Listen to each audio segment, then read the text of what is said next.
the cat girl was good. A few minutes with a laptop and the chatty reporter had found what they were looking for. Eridu didn't question the method with which the evidence was obtained, and Shaggy was too far away to see how she had done it. He knew she had actually called the judge, but what that was for, he didn't know.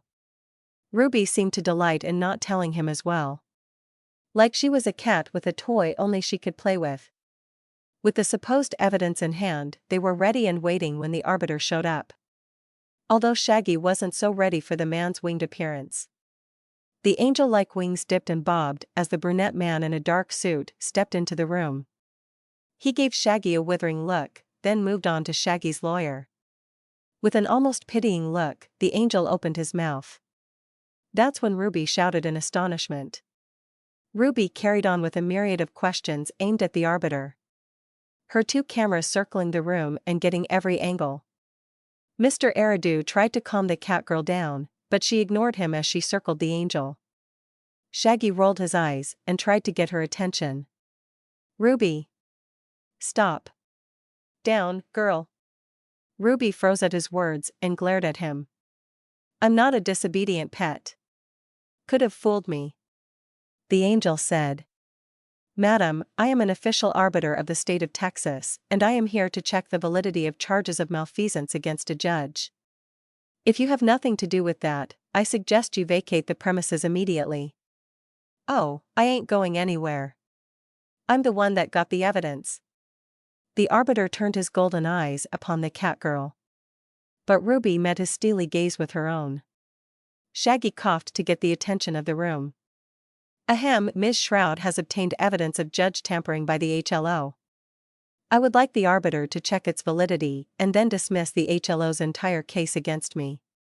The arbiter's wings flutters for a second as his lips quirked into a grin. Oh, you would? Would you? Well, that would depend on how real this so-called evidence is and how it was obtained. Ruby snorted and threw off her hat. Pulling a long lanyard from within her shirt, she shoved it in the angel's face. I'm a freelance reporter working for the Austin Times. I was investigated government corruption when I was sent an email. This email contained evidence of a certain party paying kickbacks to various people working in City Hall. The angel's eyes glowed even brighter and his wings fluttered again. The tall man turned his entire body on Ruby and nearly hit her from Shaggy's view. Shaggy could hear the angel's soft voice muttering, almost to himself. She's not lying, at least she doesn't think she is. Could it be real? Half-truths are easier to hide. I will need to investigate further. With that, the angel spun on his heel and moved over to a couch. Taking a seat, the angel flared out his wings slightly. Eridu and Shaggy shared a look as Ruby hurriedly picked up her hat and walked to the opposite couch. Eridu joined her as Shaggy stretched his neck to remain a part of the conversation. Seeing his predicament, the angel snorted. Can I trust you to behave, Mr. Robertson? Never. Shaggy said, almost without thought. But I won't cause trouble within this room. The angel nodded and started muttering again. Qualified honesty. Smart, Mr. Robertson. Your file will need to be updated. With a wave of his hand, the metal around Shaggy disappeared and the leg restraints clanged open. Shaggy lost his balance and fell to the carpeted floor, his bare arms tingling as he moved them. Shaggy realized that the bastards hadn't even given him a shirt or shoes. He was in the same clothes as when they caught him. Which was to say, just a pair of slacks and nothing else. Bastards. Shaggy muttered as he stood. Eridu gave him a hand up and helped steady him. Shaggy's stomach screamed at him for food. The urge was so powerful that Shaggy almost started salivating. But before he could ask, the arbiter shut him down. You will not be fed anything substantial. Reports indicate you can be a handful when you have a full stomach. Shaggy almost wanted to throw a fit. Instead, he focused on his breathing and calmly jammed his emotions into his inner wolf. The beast was drowned out by his hunger, but Shaggy was sure the wolf was there. Placated slightly by his own willpower, Shaggy took a few shaky steps toward the couch. Once he was plopped down next to Ruby, the arbiter started speaking again. I will need to go over this evidence you have and check its validity. I will also need your sources on this case. Shaggy expected the catgirl to balk at giving away her sources. But instead she grinned, revealing a mouth full of tiny sharp teeth. He swore he could hear the woman purr as she produced a data tablet and stick. She handed both to the angel and sat back on the couch, giving Shaggy a wink. The angel took both items as his hands glowed with golden energy. As the items touched his hands, a surprised look passed over his face. Glancing up at them, he started muttering again. Nothing untoward or prohibitive on either device. No evil intent or hidden secrets. A reporter with nothing to hide? Unlikely. Possible secondary device located elsewhere. Unconnected to this case. Irrelevant. His eyes snapped back to the items in his hands. He plugged the data stick into the tablet and turned the screen upward. With a few swipes, he began reading. Shaggy glanced at Ruby for any hint of what he should be doing. But the woman was casually cleaning her nails. She waved her fingers at him and continued what she was doing. So Shaggy turned to his lawyer. Mr. Eridu was standing next to the couch and sweating profusely. He pulled a blue handkerchief from his breast pocket and started wiping his face. Shaggy was about to make some small talk with the nervous man. But a sudden and powerful force slammed into Shaggy.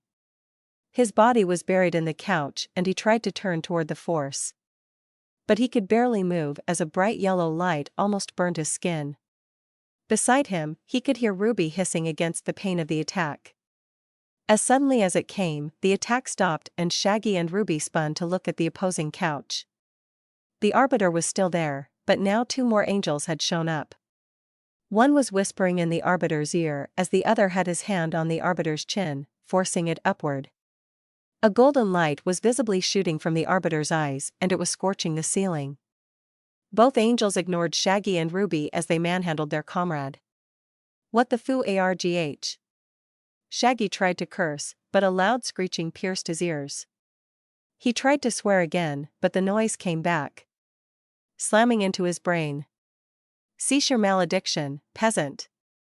We are trying to aid our comrade, said one angel. The one holding the arbiter's chin sighed. It's called cursing, Joseph. You know that. Continue to help Michael regain his faculties. Pfft, the commoners should know not to utter such things within range of the divine, Thomas. Don't defend them. That's literally our job, Joseph. Bah. The two fell into silence as Shaggy and Ruby shared a confused look. Beside the couch, Eridu was picking himself off the floor. Behind the couch, Ruby's cameras were still floating and spinning, taking in everything. Shaggy rubbed his eyes and returned them to the three angels across from them. Joseph was quietly whispering to the arbiter as Thomas was smiling at them warmly. His hand still jerking the arbiter's chin up. Shaggy quirked his eyebrow at the three angels and Thomas nodded at him kindly, a finger coming up, asking him to wait. Shaggy could feel Ruby nearly vibrating with unasked questions as the entire room sat silent, waiting for the government's angel to stop frying the ceiling. What the heck did you show him? Shaggy whispered to Ruby, careful not to swear. Ruby almost didn't hear him, but with a sharp elbow to her side, she answered. Well, my contact sent me a lot of alleged illegal things that your judge has been up to. Not just the supposed payments from the HLO. Which were almost impossible to prove, by the way. What?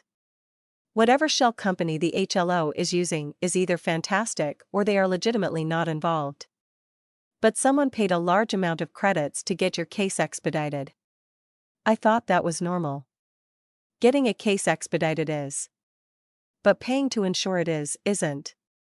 The process should have taken a long time, but someone paid the judge to have the paperwork forced through. Which is illegal. But you couldn't track it to the HLO. Knew my source couldn't track the money. But it proves your judge is crooked. Shaggy snorted as the arbiter's mutterings came back. Such perfidy. Such lies and evil intent. A corrupt person sitting in a seat of power. How has it come to this?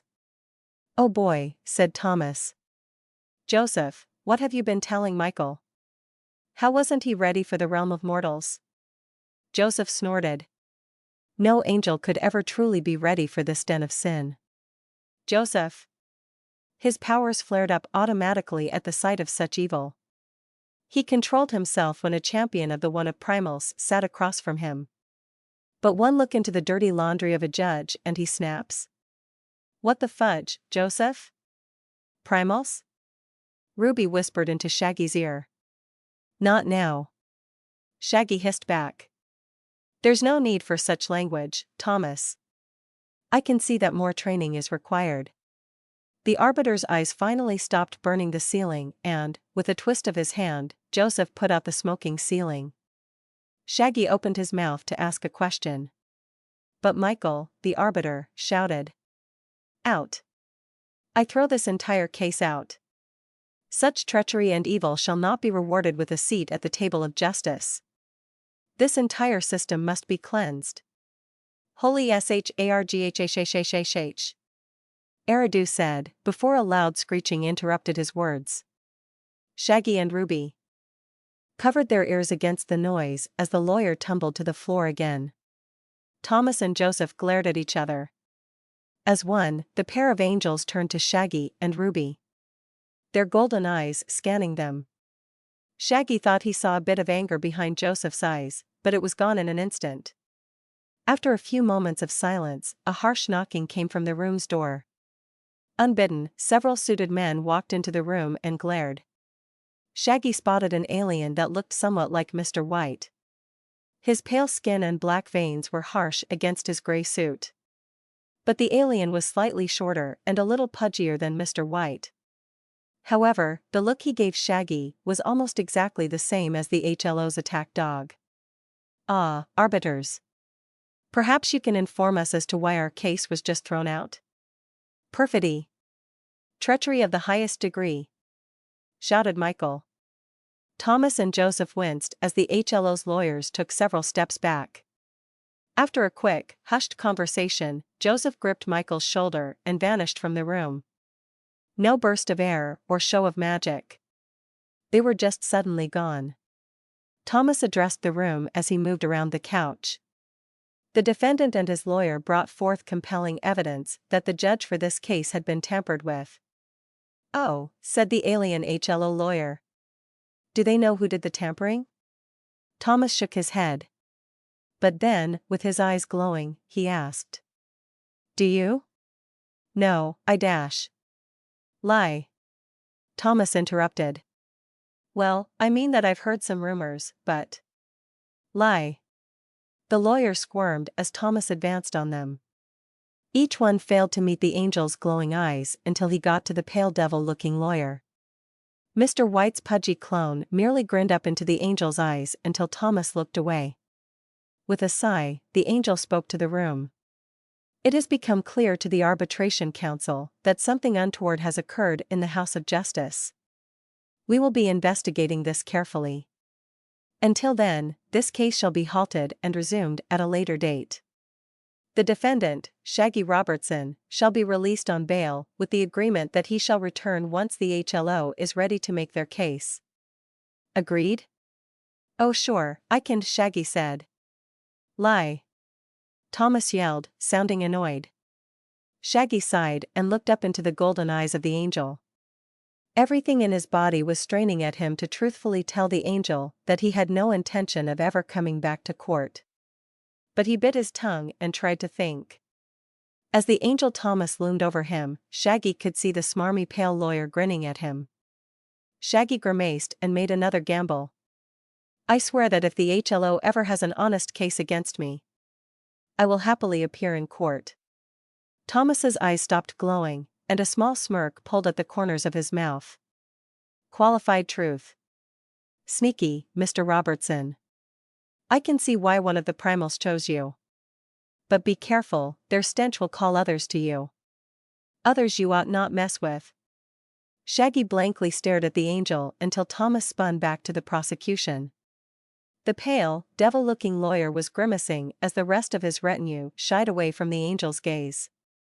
Is the agreement acceptable? Thomas asked. It is. The devil alien muttered softly, still glaring at Shaggy. Then this case is granted a stay of proceedings until further notice. Mr. Robertson, do not leave the city.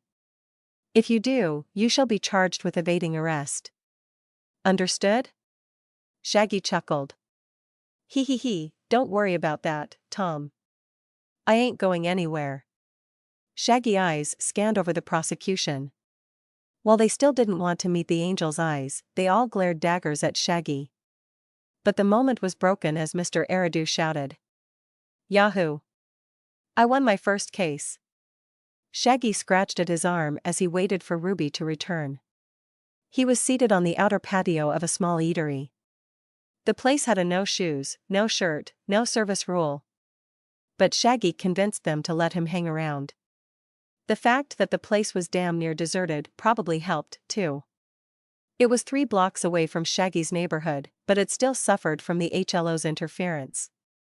He ignored the glares and stares of people passing by his table. Either they were looking at his stacked table or his naked torso. Either way, both would be fixed soon. Shaggy tore into a sandwich, barely tasting it as he hurriedly chewed and swallowed. The pod's nutrient solution wouldn't let him actually starve to death in the game. Even so, being hungry for so long wasn't pleasant. Shaggy scratched his arm again as he tossed a few rolls into his mouth. He wanted to scream at the uncomfortable feeling where they had injected him. Unfortunately, the tracker the angels had placed in him wasn't a physical device. More of a gel that had wormed its way into his system. Supposedly, the angels could track his ass across Texas if they needed to. He forcibly stopped himself from scratching the injection site and tried to focus back on his food.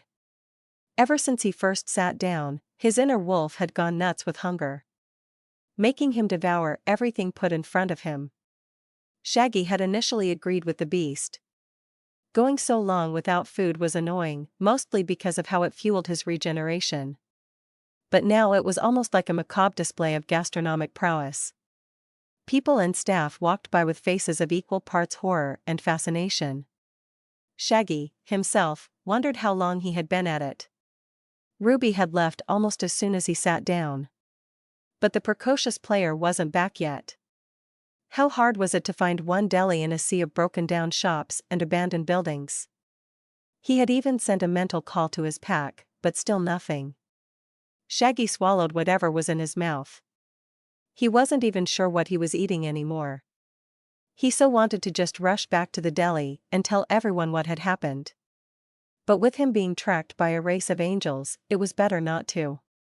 More so when he thought about the HLO. He didn't for one second believe that they were done with him.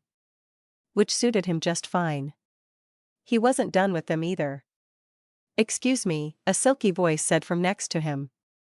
Shaggy didn't even look as he rested his arm on the waist-high iron fence surrounding the eatery's patio. "No, this isn't a publicity stunt. Yes, I am really that hungry. No, you can't take pictures, and yes, I am threatening you if you do." A sharp and sudden blow smacked him in the head and Shaggy spun in his chair. Looking up at his assailant, Shaggy stared into purple narrowed eyes, bracketed by purple hair against onyx-colored skin. Levy wasn't smiling beneath her wide-brimmed hat and her slim arm was drawn back, ready to slap him again. Sudden feelings of mirth and elation filled him as he noticed his pack across the street. Rita and Ephemera were struggling not to laugh as Sybil had no such problem. She rolled across the sidewalk as Vic shook his head. Seacrass and Stanley were holding Ruby by her arms as she vainly struggled against them. Tom was standing behind them all, clearly giggling to himself. Shaggy rubbed the back of his head as Levy gathered magic into her hand. "See, I was starving, so I dash." "Yes, your new catgirl told us what happened." "Not my catgirl." "That still doesn't excuse not recognizing your wife's beautiful voice when she is addressing you." Minus 400 points. She smacked the top of his head with her power-laden hand. It struck with a lot of force, but Shaggy ignored it as he waved his pack across the street. Surprisingly, they all waited until Levy gave a nod of her head. Traitorous mutts, the lot of them. Shaggy grumbled as he took a bite of something fishy. Levy snorted. Pfft. They were just as worried about you. It's been over a day. You're lucky you're your own boss, or you'd be out of a job. I wouldn't call the deli a business. I meant in the real world, you Nimrod. The pod's been in continuous use since you got captured. You're lucky we don't have the forced logout feature installed, or you would appear in prison. Shaggy coughed uncomfortably. It hadn't even occurred to him that he'd been in the game that long. A sudden thought hit him. Wait. Did you stay logged in with me? Huh? Of course not, some of us work for a living, you know. Your pack told me you were okay, so I logged out to get some stuff done. I had your work requests distributed to your employees evenly. Hun, I dash. Oh shush. You do too much anyway. Why are you still taking jobs when you're the boss, anyway? Please, let's not have this discussion right now. Also, you left me in the pod for an extended period. I cleared the lines and double-checked the nutrient solutions. We could spend a full month in immersion and not be in any trouble. Shaggy nodded slowly as his pack made it across the street. Ruby had given up struggling and was angrily glaring at Shaggy as they got closer. Ephemera and Rita nodded to Levy and then turned glares at him. Shaggy merely rolled his eyes and tossed another slice of meat into his maw. Dude. Call off your attack, Lizard and the pasty kid. Who is surprisingly strong for his skinny frame. Thanks. Stanley smiled down at the smaller cat girl. Don't make nice with the cat, Stan. Sybil chuckled. Shaggy shook his head at his pack. Y'all can let her go. She's the reason I'm not in the slammer. For now, at least.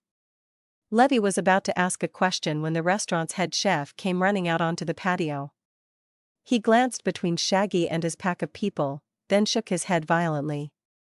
He sputtered something in an alien language and then finally switched to English.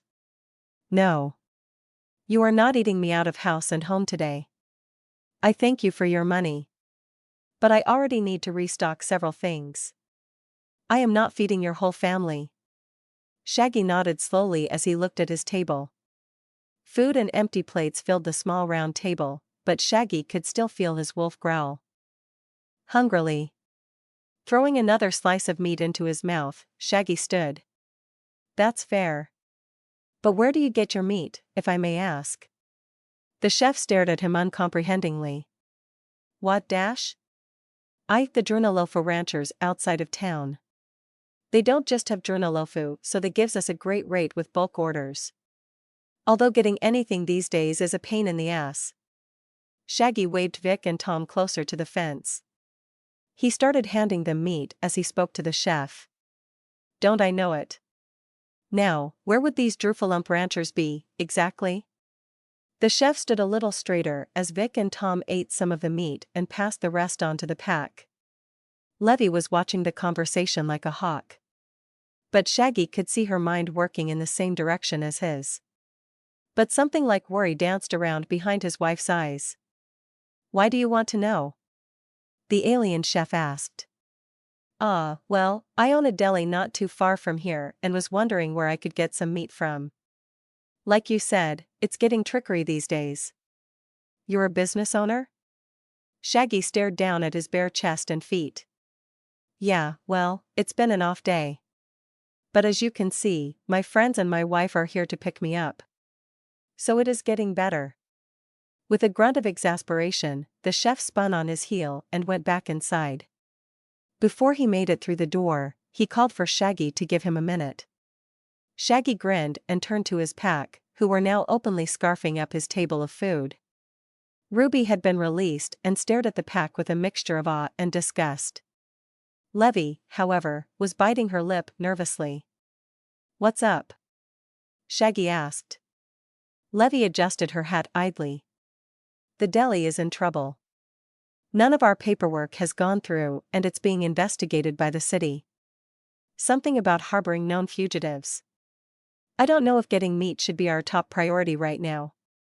Actually, a little time outside of the city might be just what we need. Shaggy smiled. Ruby finally interposed herself into the conversation, cat ears shifting on her head. Don't you have that tracking gel in your system? How the hell are you going to go anywhere? Shaggy nodded at Ruby's words and turned a sad face to his wife. Levy sighed and waved a hand, her palm glowing purple. She passed her palm in front and down Shaggy's body slowly as the rest of his pack devoured his food and watched. Shaggy sighed happily as he waited for his wife to finish. Once she was done, Levy seemed to look inward, deciphering whatever magical nonsense she had gleaned from him. It took her a few seconds before she came back to herself and grinned wickedly. Shaggy felt the hairs on his neck stand on end as her eyes seemed to glow with mirth. Sighing, Shaggy turned to Ruby and said, "Okay, something tells me this will not be fun. But while I'm doing this, can you get any information about what the holdup is with my deli's paperwork?" "Why the hell would I do that?" Ruby asked, genuinely confused. "Because I bet the HLO are the ones responsible for the holdup." Ruby's ears perked up and Shaggy swore he could almost hear her purr. But Ephemera suddenly jammed her way between the two.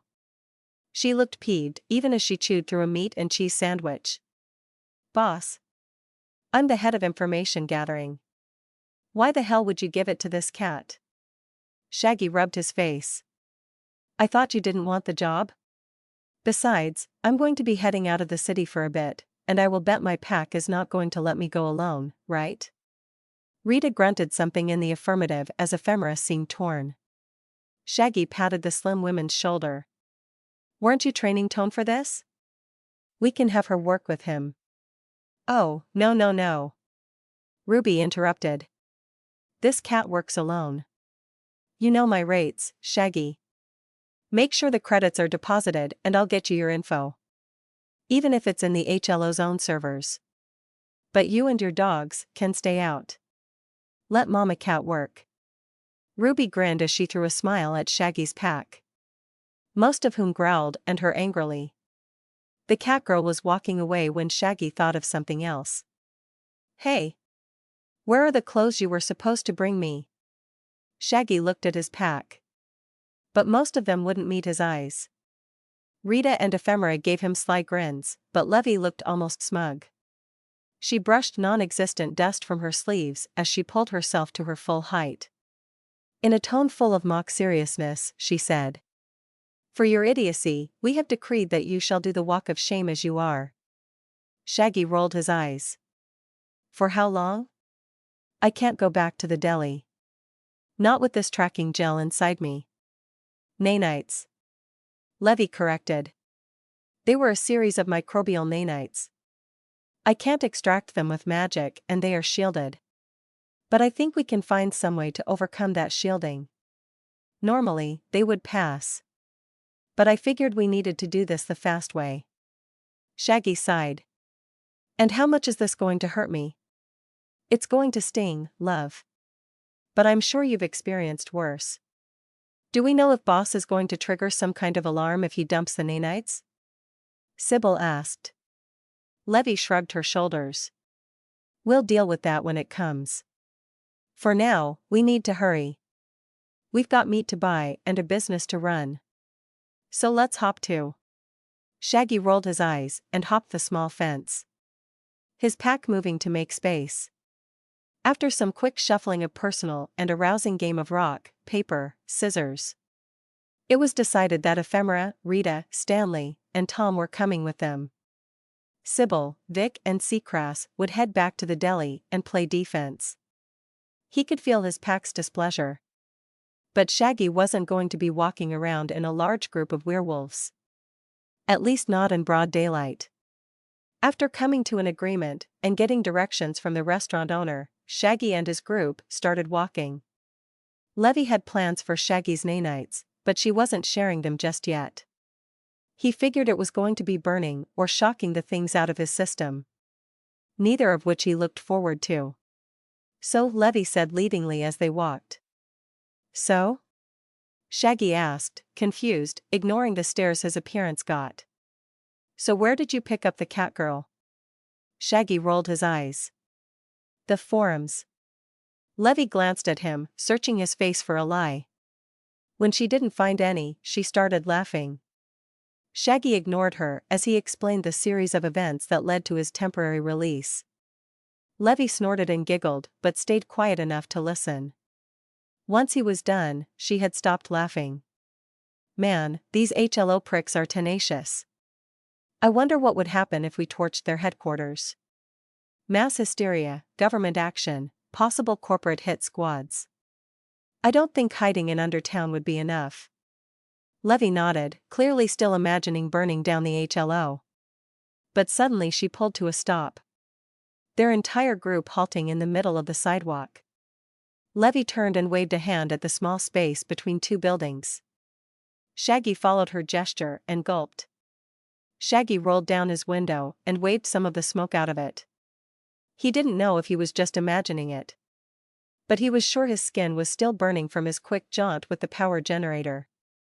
Levy had been adamant that the compact unit was powerful enough to fry the nanites in his system. He still turned in his seat to address his still grinning wife, but she held up a hand. Yes. For the 5th time, it worked. I scanned you myself and found nothing. Boss, we've been on the road for, 20 minutes now. But we've seen no drones or police. I think you're in the clear, Rita said from the driver's seat. Shaggy sat up straighter and nodded. I know. I just want to be sure. The last thing we need is a bunch of blonde-haired chickens bombarding us from the sky. It would make this trip more interesting. Tom grumbled from the back of the van. Says the guy who cheated in rock, paper, scissors for a spot on the ranch team. Ephemera hissed. I didn't cheat. Sure. Kid, you saw it. Do you think I cheated? Kev says you activated your ability at the last second to make us ignore your fist. Then you picked the right answer. Tom growled in annoyance as the van full of werewolves chuckled. Levy even tittered herself, but she brought the conversation back around to Shaggy afterwards. So you think the angels would come for us themselves? Shaggy shrugged as he looked over his shoulder. Maybe.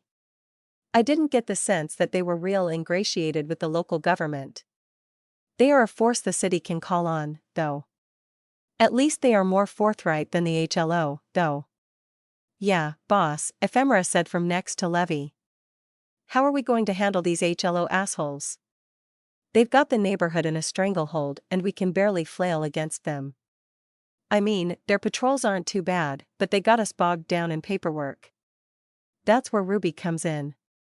She'll dig up something for us, and if she doesn't, then we'll have to launch our own grassroots campaign with the neighborhood. Think that'll work? I do not know. But the HLO can't move in unless we sell our store. So everything will be in a stalemate for a while.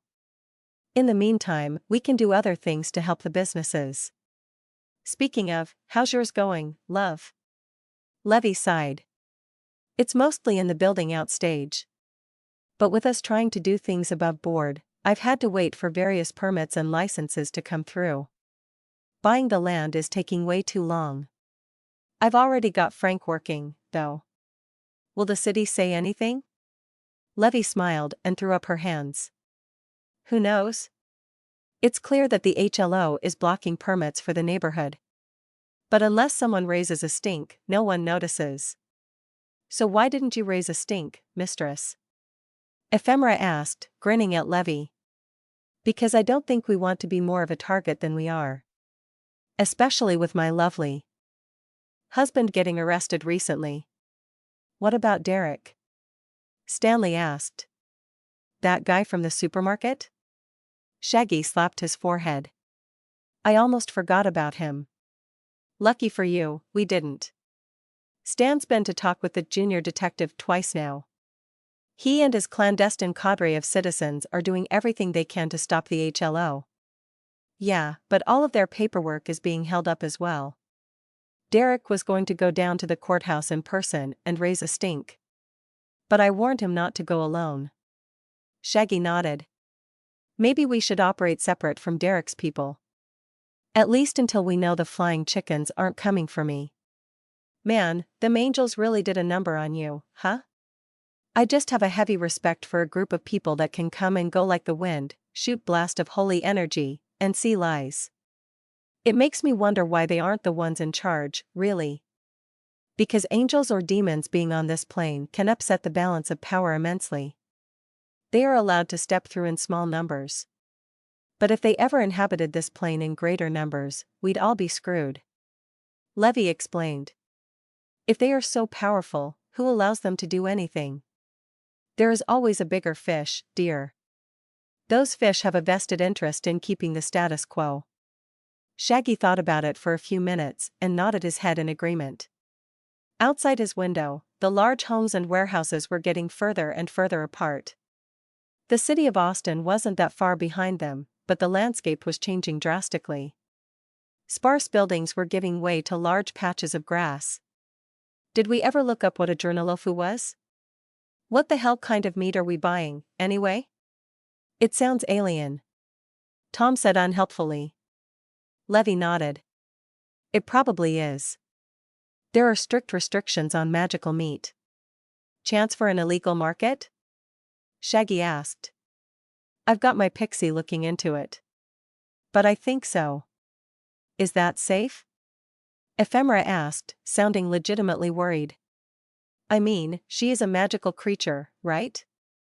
Good luck getting a cut of steak out of her. Shaggy chuckled. He received a small ball of purple magic to his shoulder in response. Turning in his seat, he saw two sets of angry eyes glaring at him. Deciding on discretion, Shaggy turned back around in his seat and went back to staring out the window. Rita sent him waves of mirth over the pack link, but Shaggy ignored her. After another 20 minutes of driving, the large green fields became heavily sectioned. Enormous swathes of land were fenced off and various animals roamed. But nothing Shaggy hadn't seen before. Cows, horses, and sheep wandered around large fenced-in areas next to barns and houses. Shaggy blinked at how picturesque everything seemed to be. Reaching into his pocket, he pulled the restaurant owner's directions and started reading them off to Rita. Their stolen van was one of the few cars on the road, so their slow pace didn't impede anyone else. Save for the odd speedster making deliveries. As they crested a hill, another farm came into view in the distance and Shaggy gaped. Behind him, he heard Levy whistle and Ephemera swore. He was even getting a feeling of surprise from Rita. I think I know what a journalofu is, boss. Rita quipped. Shaggy merely nodded as he took in the enormous creatures. They were the size of elephants, except they had long necks and were pink. Their trunk-like nose hung down to the halfway point of their long necks and swung freely as the creatures roamed across the land. Shaggy couldn't see any fences that kept the creatures pinned in. But the ranch was clearly visible as they approached. Levy tapped his shoulder. What's the name of that dinosaur? Shaggy blinked in confusion until it came to him. You're right. They look like tiny pink brachiosaurus. As Rita turned their car into the long driveway of the ranch, the entire van leaned toward the windows to get a better view. The creatures seemed to know where they could and couldn't go. That didn't stop them from curiously following the group's van as it slowly pulled up the driveway. The journalofu's short squat heads followed them as they stuck their heads out over the driveway. Rita had to swerve a bit not to hit the creatures' trunk-like noses. I don't know what y'all are doing round here. But you can take your fancy drow witch and get on out of here. Shaggy peered around the sea of pink noses and tried to find the voice. His pack pulled in close around Levy. Except Tom, who was, once again, gone. Shaggy grinned as he felt his pack moving. But it seemed to alarm their would-be attacker. Unless you're getting back in your van, I don't want to see y'all moving again. Sir, you seem to have misunderstood. We are here to do business. Shaggy said. I ain't wanting any business with you magical folk. Now go on and get. Levy snorted. That's against the law. You can't discriminate against people based on their magical inclination. Is that true? Shaggy whispered to his wife. Levy grinned and shrugged her shoulders as the rancher's voice snorted. The voice was cut off as sounds of a struggle started. Shaggy moved toward the noise, ready and willing to stomp on the damn rancher's neck. Meat be damned. He was shoving the long noses of the Drunalofu out of the way when the sound of an energy weapon going off filled the air. Yow! Tom's voice screamed. Shaggy's entire pack converged at once. Leaving the field of pink noses and finding the skinny Tom on his feet, his shirt burned off. A large red burn mark was on the pale man's chest as he glared down at the rancher. A pale blue alien in a straw hat was hurriedly trying to reload his weapon. His fingers moved with supernatural speed and Shaggy jumped to get in the way of another blast. But a wave of purple magic pulled the gun from the rancher's hands. Levy twirled her fingers through the air as she pulled the gun over to Ephemera. Shaggy noticed it was a sleek gray laser shotgun. It was a break action, so the thing was hinged open as Ephemera grabbed it from the air and slammed it back together. The farmer glared at them all, but Shaggy ignored him as he moved to Tom. That shit stung like hell, boss. Tom hissed as his skin slowly returned to its natural pale white. You're healing, Rita said dismissively. Still though, Tom whined. Shaggy nodded after a quick check of his packmate, assuring himself that Tom was fine. That out of the way, he spun back to the rancher and kneeled down. Behind him, his pack and his wife pushed in menacingly. The blue alien glared at them all, his black teeth set in a snarl. But he was only looking at Levy. Shaggy wanted to slap the look off the alien's face. But instead, he went with a threat. Growing his claws out, he got the rancher's attention by tapping a large claw against the man's leg. So, like I said, we are here to do business. Can we get started, or do you want to insult my wife again? The rancher's harsh eyes turned to Shaggy. But the alien seemed to shrink inwards as he saw Shaggy's eyes. Shaggy smiled wider, revealing his sharp teeth. He didn't know how much Drunalofa meat went for, but Shaggy was certain he was about to get a great deal. The farmer hissed angrily again and tried to stand up. But Shaggy's pack pushed inward again, crowding the man. The alien glared at them all and stayed seated in the dirt. The sound of a door opening broke everyone's glares as a voice asked. Cletus? Yeah, all right, a woman's voice asked. Go back inside, Margaret. The alien screamed angrily. Don't tell me what to do, Cletus. Is this an invasion? Shaggy and his pack turned to see a larger blue alien in a sundress. She was standing on the ranch house's front porch and wielded an identical shotgun to the one Cletus had. Shaggy rubbed his eyes as Rita and Ephemera closed around Shaggy. You know my healing is better than yours, right? Rita snorted. You know ours won't get any better if we don't use it, right? Shaggy gave her an understanding nod as Levy put up her slim hands and spoke. Ma'am, we came out here to buy some meat. Mr. Cletus here then threatened us and told us to get off his property. Margaret nodded slowly as she held her shotgun loose in her arms. Oh, he did he? Levy nodded and Shaggy stood. He didn't like the way tension was filling the air and his pack responded to his feelings. Tom stayed on Cletus, and Effie stayed on Levy. But the rest of his pack spread out a little. Margaret noticed the move and sighed loudly. Boys, she screamed, and an army of blue aliens poured from the house like a clown car. Shaggy hissed and held his claws, ready for a fight. But Margaret's next words made him freeze. Go on and get your idiot father out of there. I've got business to attend to. Wait a minute, Margaret. Cletus screamed. Shut your damn trap, you idiot. If these people are here to spend credits, then I'm going to take their credits. But they got a witch. I don't care if they got a damn kaiju. Do they have money? Ma'am, I can assure you we have money. Shaggy said. But Margaret glared at him. You shut up too. Attacking innocent ranchers, just trying to protect their land. Who comes to buy meat from a ranch with a bunch of hooligans? Hooligans? Shaggy asked, looking at his pack. Levy smiled, though, and nodded at Margaret. You'll have to forgive my husband. He sometimes forgets how his pack looks to other people. The female rancher nodded as her boys brought their dad back toward the house. Cletus shot them all a glare as he was dragged to the porch. His wife gave him a once-over and then smacked him in the head. With that done, she turned back to Levy. Pack, huh? He a Therianthrope? Yes, ma'am. With a pack full of mouths to feed. Margaret smiled as she finally shouldered her shotgun. Well, little lady, I think we can help you.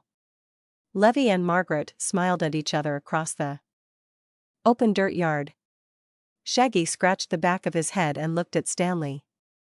Do we look like a pack of hooligans? The teenage werewolf simply shrugged back at him. Cletus and Margaret's house was surprisingly huge. Although with their number of kids, maybe it shouldn't have been that surprising. Shaggy tried to count the blue aliens several times. But they moved in and out of rooms at such a rapid pace, he couldn't tell. The only sign that there was a bunch of them was the deviation in their heights and Cletus screaming. I ain't abiding no witch in my damn farm. Margaret ignored her husband as a pack of her children shoved him into a room. Shaggy and his pack spread out through the foyer they had stepped into and looked around. Levy glanced at him, but Shaggy gave her a nod. She was the one in the best position to negotiate, so she could handle it. She gave him a sour look as she turned to Margaret. Ma'am, we own a deli that's dash. I don't want to hear it until we get to my sitting room, honey. That's where we can talk business. You folks done staring at my wallpaper? She directed her last sentence at Shaggy and the others. Ephemera and Tom gave Shaggy significant looks, but he shook his head. They didn't need to be sneaking through this woman's house. They were here to do business and then head back home as fast as possible. Rita and Stanley were standing by the door, and when the skinny went to move, Rita grabbed him.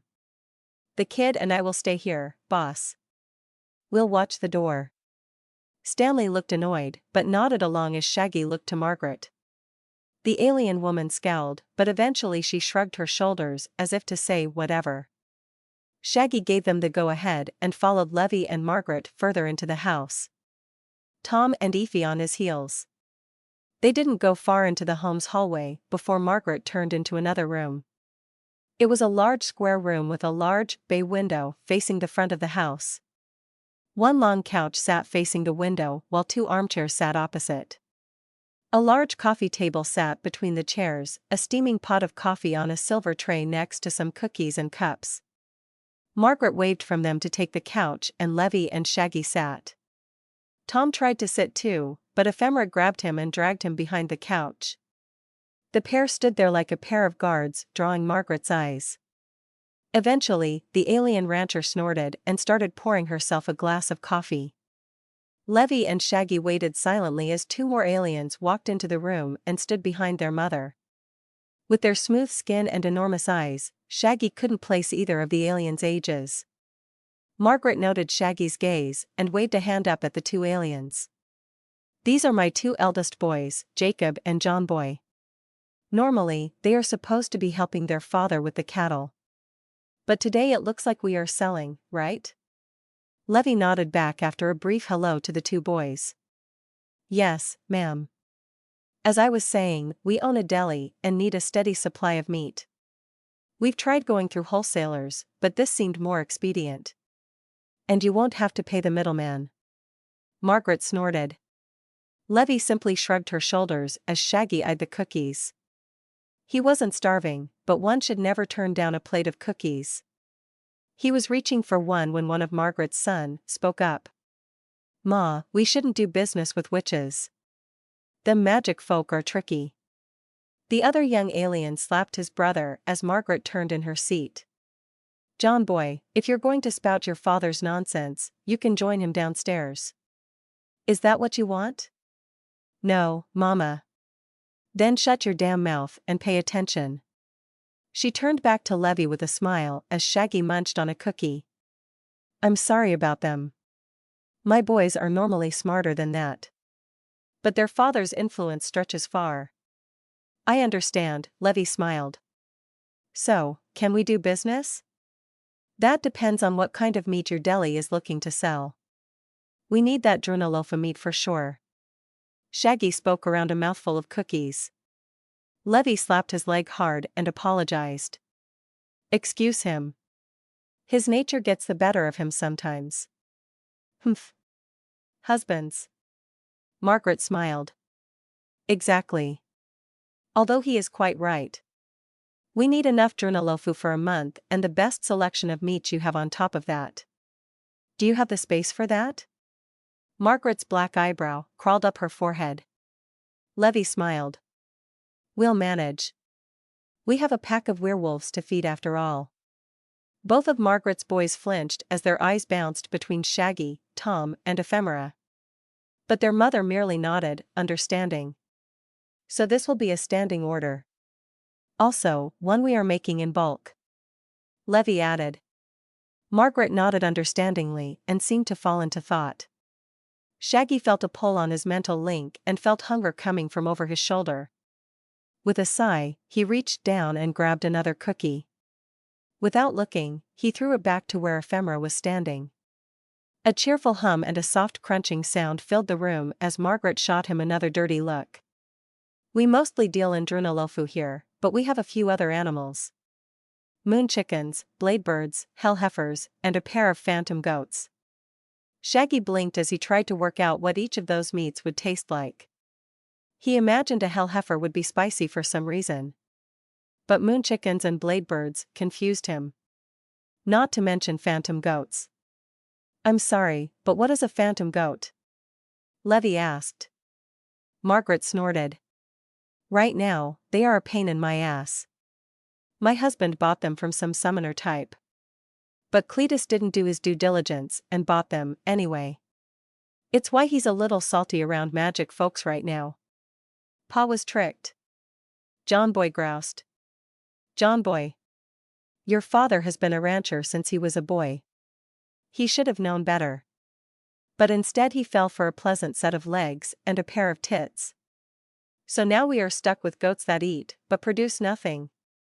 Levy went silent as she thought, so Shaggy did his best to keep the conversation going. What did the summoner say those goats were good for?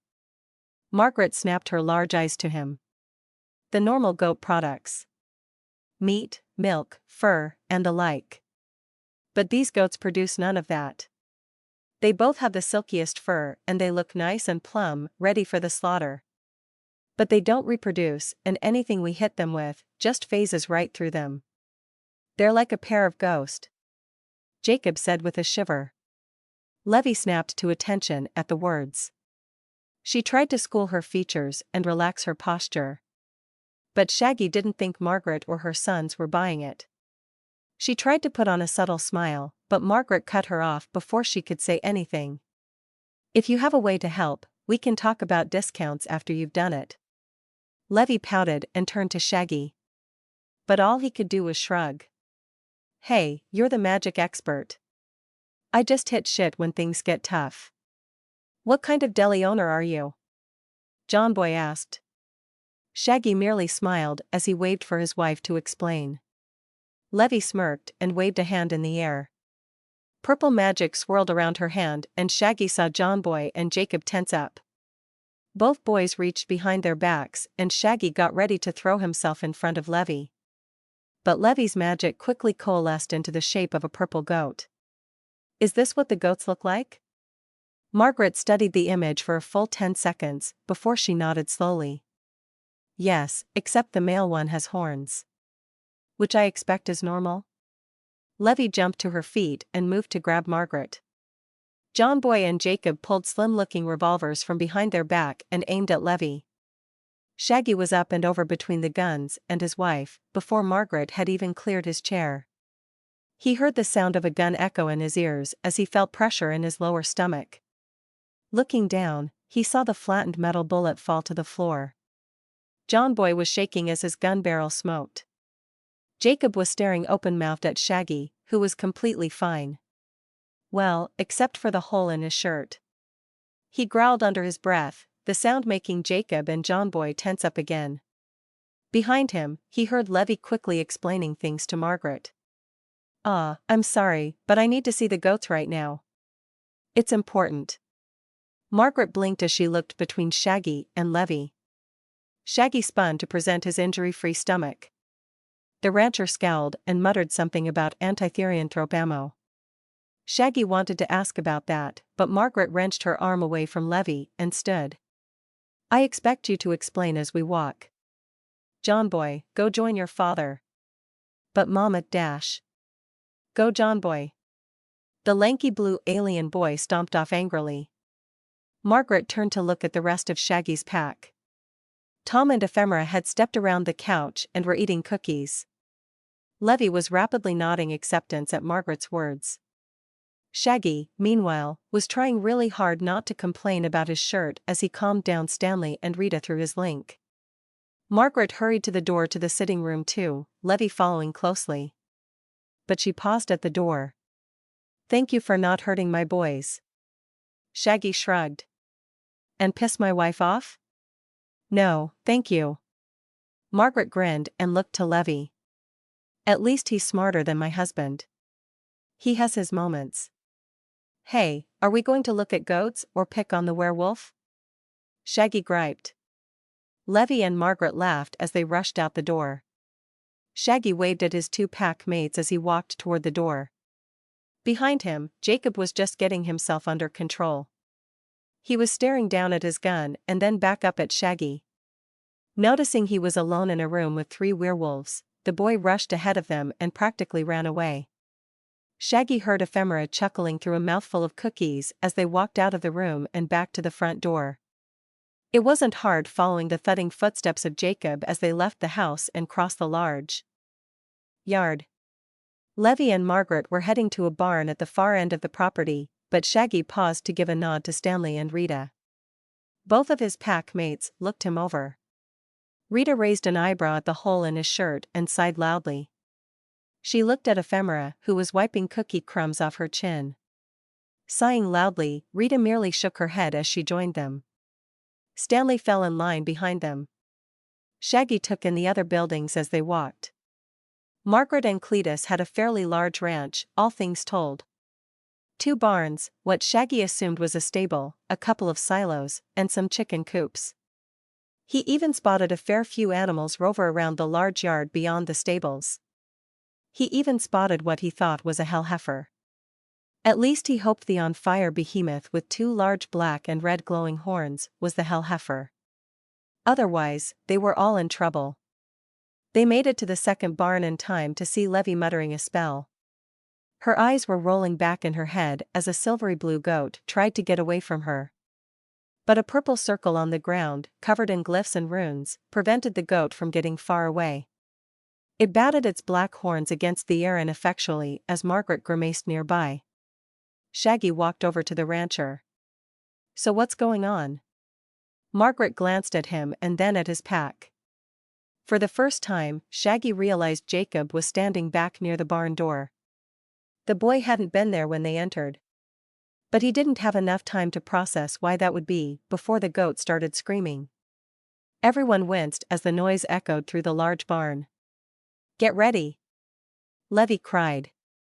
Shaggy blinked and asked again. What's going on? Demon exorcism. Levy shouted back.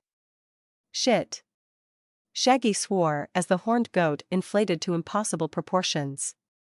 Its black horns expanded, and its ghostly skin solidified into a red mass that was curled into itself. Shaggy got between Margaret and the demon as his pack spread themselves out. The creature unfurled itself in the air, the goat phasing back and away, out of Levy's magic circle. Massive red legs ending in hoofs crashed into Levy's circle, breaking through. Its massive red body expanded as massive black wings spread across the barn. Levy cackled as she backed away, behind Stanley and Ephemera. Shaggy. What? I want to keep it, so don't kill it. Shaggy nearly spat blood as he looked back to the 12-foot-tall, red-skinned demon. It stared down at them through its beady little black eyes. Fire seemed to dance just below its skin as it reared back and roared. The barn and ground shook as Shaggy and his pack faced off against the demon. Sure, babe. I'll keep that in mind. Shaggy said as he tore off his shirt and grew his claws. Finally, I am free from that accursed prison. The demon crowed, stopping Shaggy from launching himself at it. For that, I shall make your death swift and I shall savor the taste of your souls. Shaggy blinked and looked back at his wife. Margaret and Jacob were running from the barn as Levy was quickly casting spells on the walls. Her purple magic stuck to the old wooden barn's rotted planks. He wanted to ask what she was doing, but the demon started stomping toward Stanley. The skinny teen turned silver and met the demon's charge. The demon's red hand reached out to grab Stanley, but the boy batted the hand aside and punched the demon's meaty thigh. Surprised, the demon blinked and drew back to swat Stanley. Shaggy leapt, claws extended to meet the demon's arm. He collided with the demon's wrist, his claws rending demonic flesh. But the force of the collision flung Shaggy back and toward the barn wall.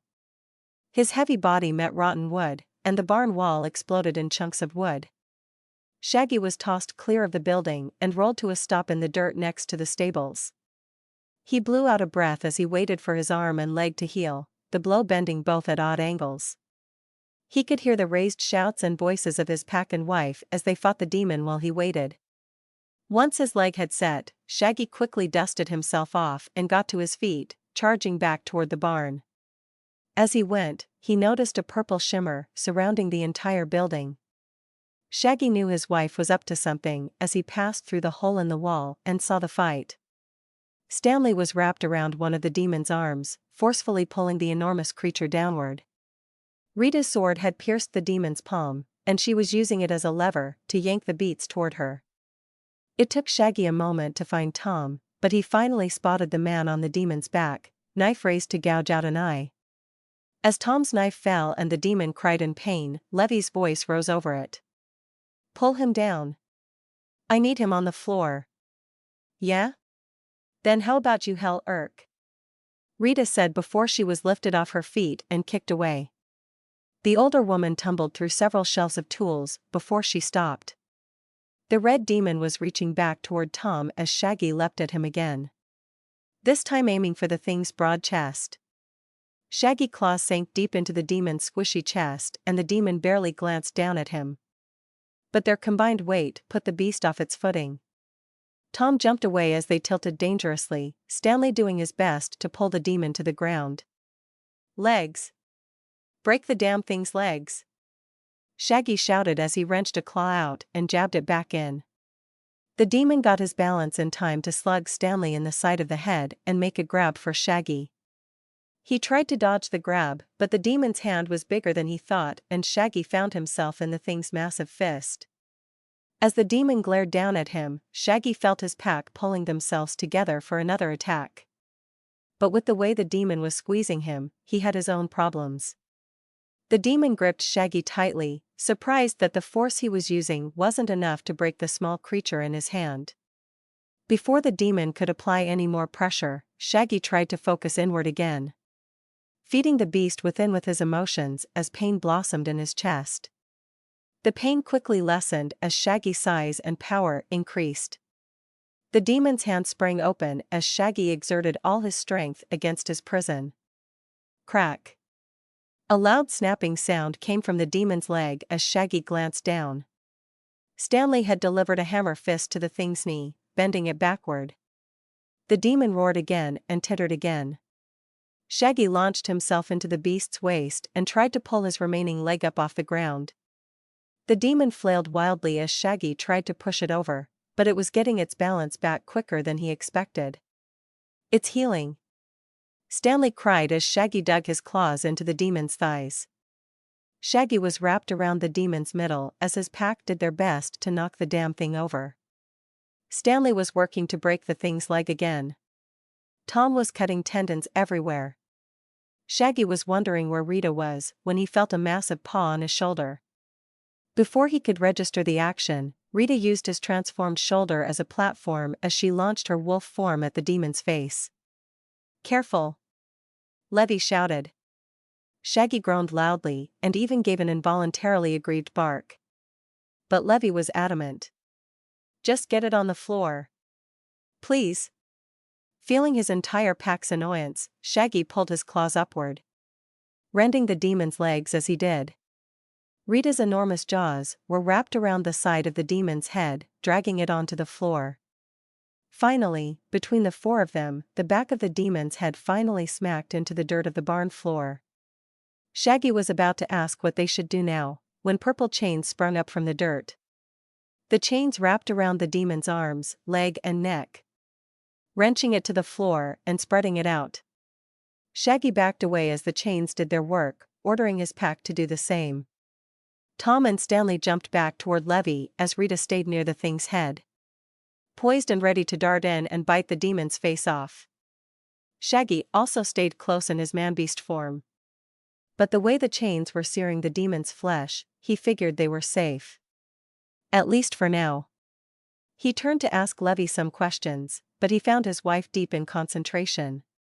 Her hands were held out in front of her, glowing with power. Shaggy blinked as he looked between the struggling demon and his wife. He couldn't keep the question from his lips as he heard it resonating within his pack, too. Why the hell didn't you do that before? It needed to lower its horns first. Levy said through her teeth. It's a sign of submission. Now shush. I have to hold like this for another few seconds. Well, do whatever you are going to do fast.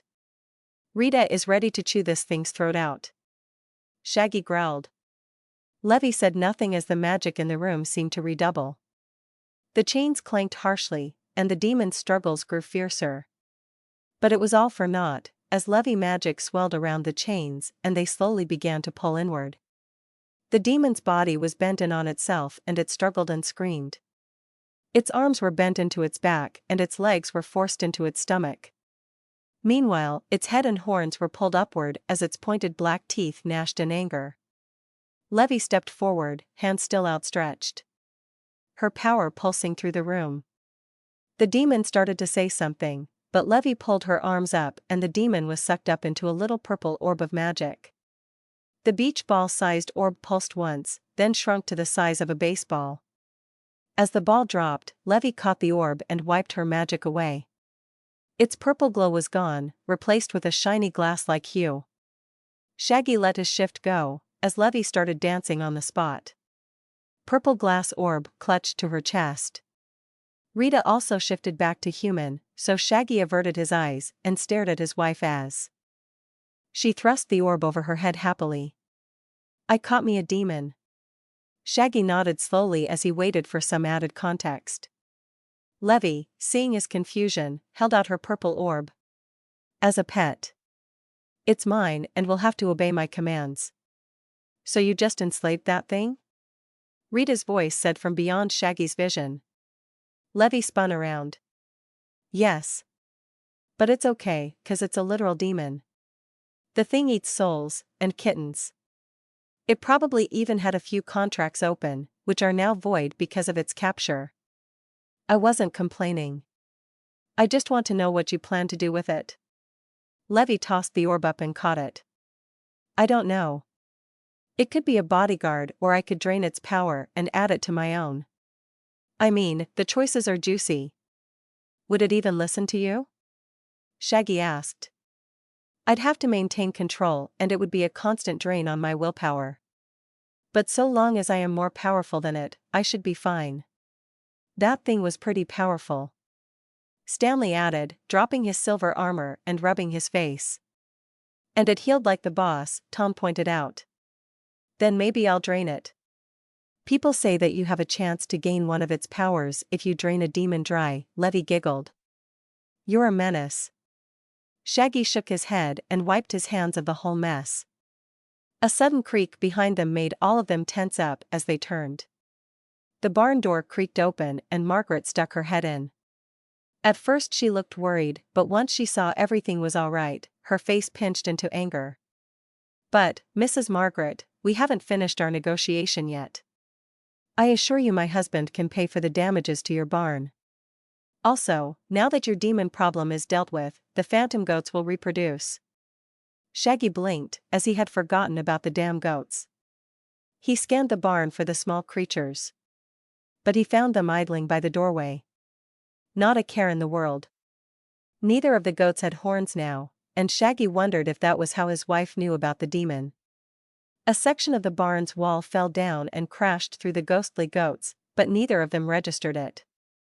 Margaret glared at the goats, before she returned her stare to Levy. Shaggy could see the math playing through the rancher's head. She seemingly came to a decision as she nodded and threw open the barn door. All of her kids and Cletus were standing there, guns drawn and ready. Cletus gleefully raised a rifle to his shoulder, but Margaret waved him down. "We can do business, but only after you pay to fix what you broke."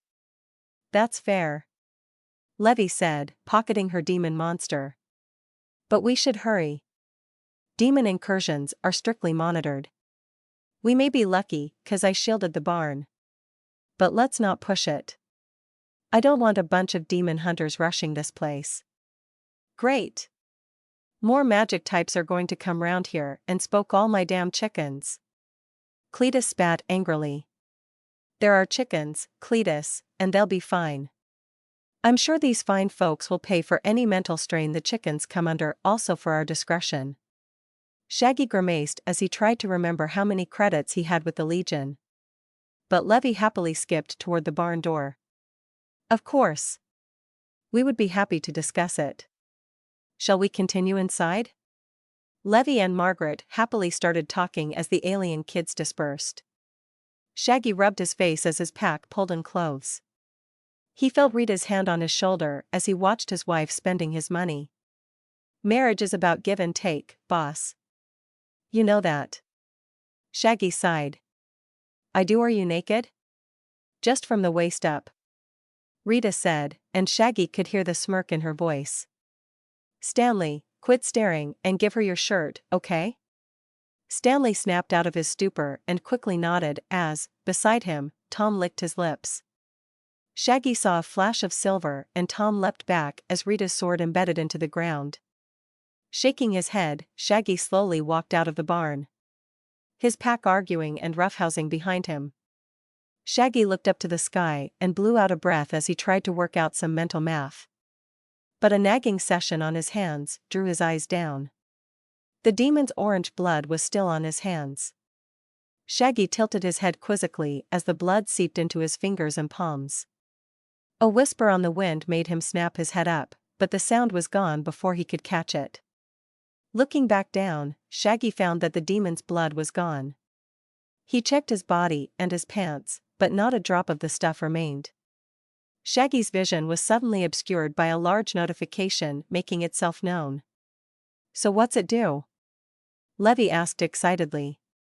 Shaggy rolled his eyes and checked his evolution trees again. Defense LVL 15. Tough bones LVL 5. Reinforced bones LVL 2. Enhanced evasion LVL 4. Fire resistance LVL 1 asterisk. "Right now, it's just the fire resistance, like I said before," Shaggy said as he scanned the whole of his trees. His skills had been knocked back to 0 when he was killed, but they were on the raise again. He also had a good chunk of Evo points to go through. The Lycanthrope tree was sitting at 326, while the general tree was slightly lower at 282. But with the amount of points per level for his trees, he didn't think it was a load of points. "So you think it'll become something more later?" "If it works like my last brush with demonic blood, it's altered my Evo tree somehow. I just only see the one change for now, though. I didn't get demonic leather and burning edge till I opened my trees further." Levy shifted in her seat to look at him, the grin still plastered on her face. "Do you think it'll happen again if I summon another demon?" Shaggy looked down at his hands and tried to think. But he could only shrug. "I don't know. It didn't happen when I clawed up Corrigan's demons. So maybe it only happens when it's blood that pleases Zhang." "That makes sense. But remember, Corrigan's demons aren't actual demons. She created them when she made her pocket dimension. They have all the same characteristics. But they aren't from another plane like actual demons. Maybe that's the clue then. I have to kill something from another plane, maybe?" Shaggy asked as he looked out the front window of the van. Levy hummed in thought for a few seconds, but quickly shook her head. "That can't be right. You've killed things from another dimension before, haven't you? I mean, besides demons.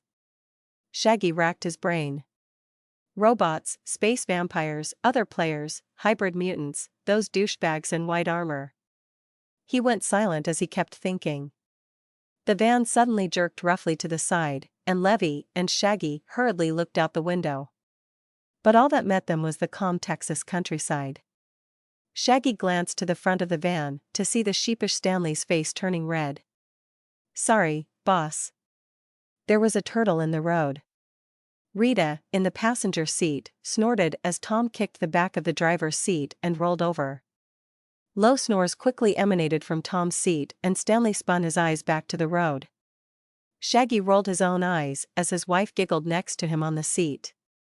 After a rather brutal negotiation session, Levy netted their deli with a steady supply of meat and other animal products, along with some promises to introduce them to other sellers of various goods. It had taken a sizable chunk of the afternoon, but now they were on their way back. The sun was setting and Shaggy was looking forward to a quick night run before logging off. He still expected for the angel shoe to drop at some point. But he didn't know if they'd even notice that his nanite trackers were gone. If it was like regular government work, he'd get lost in the shuffle until it came time for his retrial. As for the HLO, Shaggy was ready for them to be more overt in their attempts to stop them. He expected full-on hit squads of soup and troopers to hit the neighborhood soon. Shaggy grinned as he flexed his hands and thought about distributing his points. But Levy placed a hand on his knee, distracting him. Remember, we have to log off on time tonight. I'm not covering for you for another day. Shaggy looked hurt. Oh, come on. I have to go out on a run with the pack. We have to keep the HLO out of our territory. Also, I want to meet with Derek's neighborhood watch thing. All things that can be done later. You can miss a day in the game. Besides, maybe that will help with your angels. I don't think so. Besides, what about the HLO? They could make a push while we are gone. Your pack can handle it, babe. You have to make an appearance at work. Even if you're in charge of the company, you at least have to check over the paperwork. And talk to that damn secretary of yours. He was downright snippy with me on the vid. Fine. But that means we are also going to miss the first truck of supplies. What if they get stopped by the HLO? Our people will handle it. Levy reiterated. Shaggy gulped and sat back in his chair. They were right. He'd been playing for a little too long. He needed to go handle real-world business. Although he promised himself that as soon as he was done with the business, he was going to rush back home. Levy smirked at him, clearly understanding his intention but saying nothing.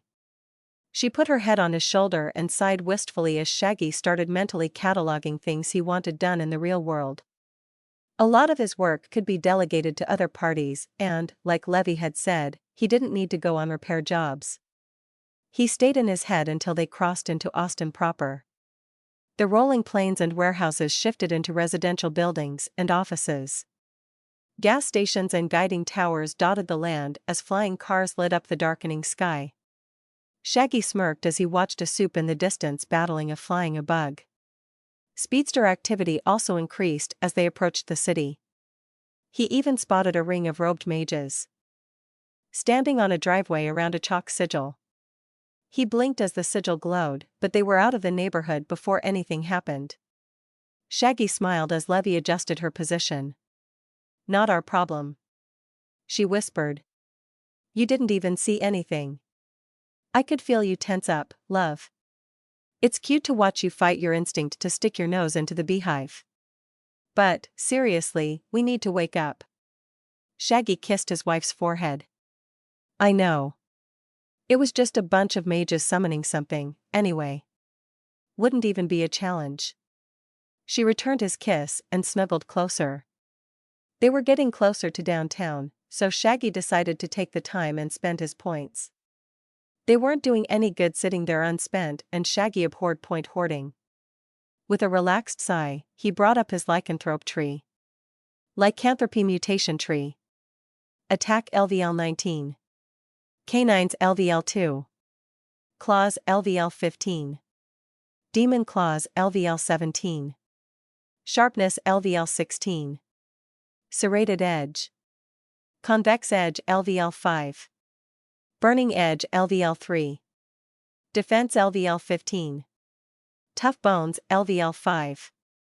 Reinforced bones LVL2. Enhanced evasion LVL4. Fire resistance LVL1.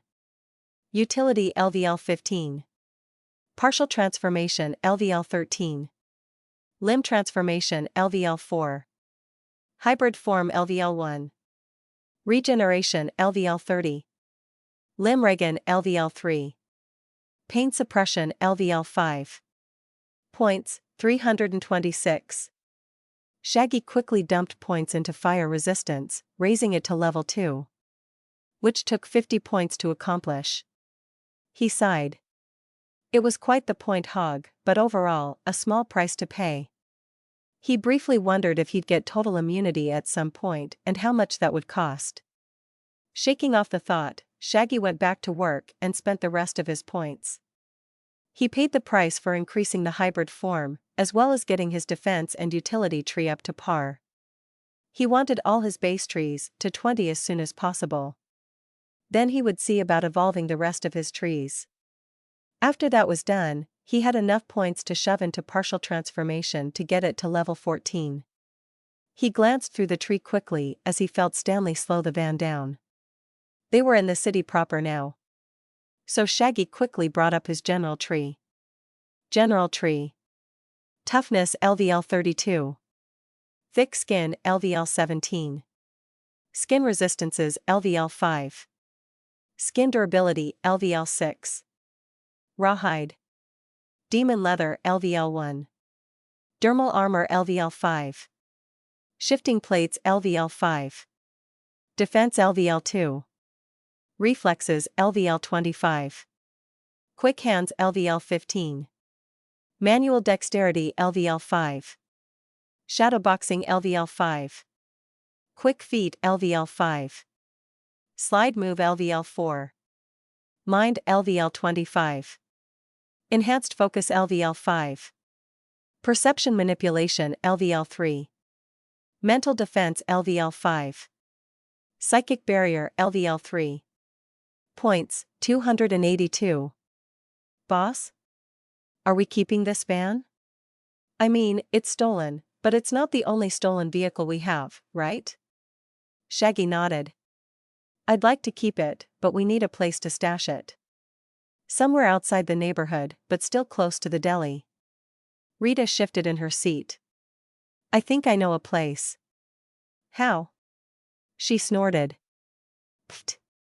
Boss, just 'cause you got yourself captured doesn't mean we stopped patrolling. This neighborhood is going to be our second home. So we poked around. Turn up ahead, kid. Rita led Stanley through a few back alleys until they reached a small alcove behind some buildings. The kid got them parked and Shaggy woke Levy as Tom almost dashed from the car. Shaggy checked on the pack link to see what had the man in such a rush and he almost chuckled. Tom was already perched on a nearby roof, both scanning for threats and taking a leak off the side. Rita got out of the van and opened the door for Levy and Shaggy while Stanley watched the alleyway. Once they were ready, they all walked to the end of the block and checked the streets. For the first time in a while, Shaggy noticed a disturbing silence filling the streets. It gave the dimly lit streets an eerie quality that followed them all the way toward their own block. Shaggy was wondering if the HLO was actually backing off when a harsh metal clanking filled the silence. Shaggy grit his teeth and tried to hone in on the source of the noise. Rita joined him as Stanley moved to cover Levy. Above them on the nearby roof, Tom checked in through the link. Memories of Cog's robots echoed through Shaggy's mind as he watched the streets. They had pulled to a stomp under a streetlight, the clanking noise growing louder as it got closer. Soon, a dark shape emerged from the darkness, its silhouette enhanced by the dim light. It was a humanoid, about 8 feet tall.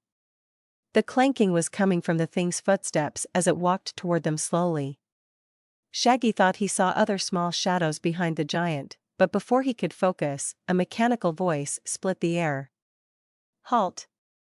This is a protected area. State your business." The modulated voice was tinny and echoed across the street. Shaggy stayed silent as he waited for the thing to step into the light. His pack followed his lead as Levy started muttering under her breath. The clanking stopped as the giant metal form stood stock still, a quiet whirring replacing the sound. The silence continued until an unfamiliar voice broke the tension. "Maven, there's one on the roof." The giant robot's head tilted upward and Shaggy realized what he was looking at. It was a soup in a giant metal suit. Either that or a really flexible robot. Shaggy blew out a breath as the soup's modulated voice spoke again. "They are still non-hostile. Our orders were only for the white-armored ones, anyway." Shaggy started at the mention of the HLO troopers and his pack immediately relaxed.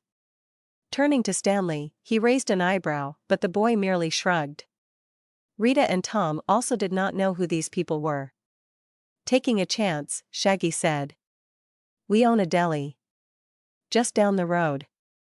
We've just returned from talking to our new supplier." "Who the hell are you?" The giant robot turned its head and spoke in a quiet tone. But with the modulation, it was easy for all of them to hear. "I think it's an NPC. Was it at the last meeting, Rico?" Another whisper answered her. "I don't know. I wasn't counting." "Oh, for goodness sake, y'all are players," Levy shouted, dismissing her spell. The tension drained out of the moment, and Shaggy relaxed as Levy pushed past him. All the talking ceased and the big robot turned back toward them. There was an audible hiss and the front of the giant armor opened up. Lit by the street lamp, nestled in a comfy-looking seat, was a blonde teenage girl. A smirk danced across the young girl's face as she wiped sweat from her forehead. "Geez, say something sooner. We almost started swinging." Two other players stepped around the giant metal armor. A young woman holding a shimmering blue tablet and an older boy wearing leather and smoking a cigarette. Tom's alarm spiked as a third player made themselves known above them. This one was an androgynous, light green-skinned person with slitted eyes. They leapt from the rooftop, swung off the lamppost, and landed neatly on the robotic armor. The young girl's smile widened as they all stepped into the light. "We are the Watch. A vigilante adventuring group. We've been hired to protect the neighborhood." Shaggy and Levy shared a look at the girl's cheery tone. But the girl's companions looked at all of them with suspicion. Shaggy rubbed his eyes as he felt a headache coming on. Levy patted his arm and smiled back at the group of players. He had a sinking suspicion that they would not log out on time. Shaggy was wrong. Maven and her team were actually pretty understanding. He and Levy chewed the fat with them for a while. But eventually they made it back to the deli and logged out. After a promise to meet back up with the vigilantes later, of course. Maven, while young, seemed to be pretty cool and had a level head on her shoulders. Holly, the one with the tablet, was a little uptight, but she didn't seem hostile. Trevor and Forn, the boy and the snake lady, seemed a little more weary of Shaggy and his team. At least Trevor did. Shaggy might have misread Forn's angry-looking face. She talked little during their brief interaction. Apparently, their group was hired by the community to protect their neighborhood from the gangs and the white-armored HLO troopers. They'd had some success with the gangs and were just coming off their first battle with the troopers. Which is why, Maven said, they were down by a man. Shaggy introduced himself and Levy as deli owners, but left it at that. Luckily, none of Maven's group seemed to recognize Shaggy or Levy from the video on the cog raid. But he didn't know how long that would last. As Shaggy logged into the cave beneath the deli, he could already feel the tension in the air. Levy shot him a worried look and then hurried off to check the cave. So Shaggy took it upon himself to check the deli. Rushing through the tunnels, Shaggy passed dozens of lackeys. All who seemed to have a far-off look in their eyes. At least until they saw him stalking the tunnels. Then they seemed to brighten considerably. Shaggy pinged his pack, but found most of them down below in the cave. Taking some R&R, Seacrass was above in the deli, though, and contrary to the rest of the lackeys, Shaggy's pack felt more relaxed. He quickly summoned those who were awake and doubled his speed. Lackeys cleared a space for him as he rushed toward the maintenance door of the deli. Taking the deli steps 2 at a time, he arrived in the kitchen and froze. The smell of various meats hit his nostrils, and Shaggy was momentarily stun-locked. The meat was uncooked and still a little bloody. But Shaggy could feel his inner wolf salivating at the smell. It took Franklin tapping him to shake Shaggy out of his stupor. "Boss? You okay?" Shaggy got a hold of himself. "Huh? Yeah, it's just this place smells great." Franklin smiled as he nodded knowingly. "Yeah, your pack has been hanging out upstairs more and more since the first shipment. The stuff's been cut and is ready to be sold. But we still have a problem." "Paper?" Franklin nodded. Shaggy blew out of breath and patted his deli manager on the shoulder. He led them both out of the kitchen. As he did, he realized Franklin was wearing a long white apron covered in blood spatter. Apparently, his manager had taken upon himself to cut up the meat. Shrugging, Shaggy walked into the front of the shop, which sat empty save for Seacrass, the Bug Brothers, and XIV. "How you doing? Glad to see you're back." Shaggy smiled as XIV and Mel both stopped their conversation to regard him. They had been talking to Seacrass and were surprised as he approached. Mel grinned, but XIV looked a little miffed. Brushing the arms of her jacket, XIV asked haughtily, "I thought I told you not to get into any epic fights without us." "What epic fight?" "We've been in a few skirmishes with the troopers. But nothing major." "Then what's this I hear about you getting arrested and then escaping HLO custody?" Shaggy shot Seacrass a dirty look, but the big lizard merely grinned and took a sip of his beer. Shaggy rolled his eyes and went to sit at the table. As he did, Rin and Bud quickly stood. He waved for them to sit down, but neither would move until he was seated. XIV huffed and took her own seat as Mel cracked a beer. "So first off," Shaggy started, "don't believe everything you hear. I was arrested and then let go on a technicality. I don't think it will happen again, so let's be mindful of the cops in the future, clear?" Seacrass and the Bug Brothers nodded as Mel and XIV glared at him. Ignoring them, Shaggy turned to Seacrass with a raised eyebrow. His pack mate understood him immediately. "Neighborhood is doing well, boss. The business can't move forward, though. That big armored girl is doing half our work for us. But I feel the troops aren't done with us yet. They've been too quiet." Shaggy blinked. That was the most he'd heard Seacrass speak since he knew the lizard. The big lizard felt that thought and snickered as he tossed back his back.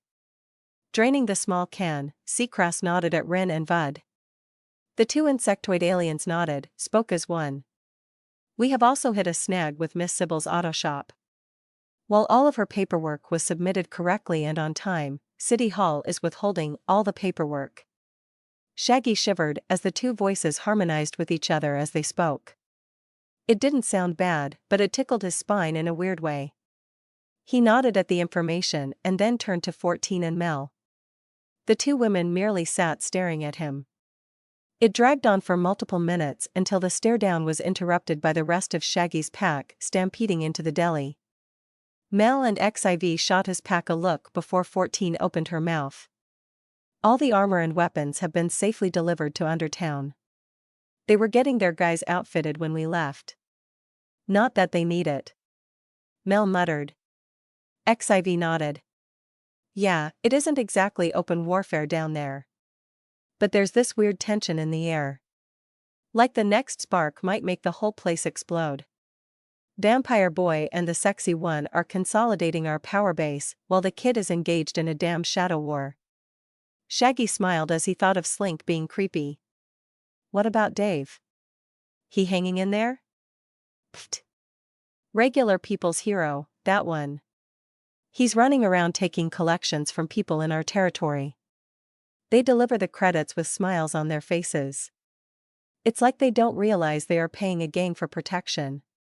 Hey! Shaggy mock growled. We are a legitimate security agency. Protecting the citizens of Undertown well, the ones that can pay, anyway. XIV snorted again and continued her report. Also, the kid says that your business is up and running. My arcade.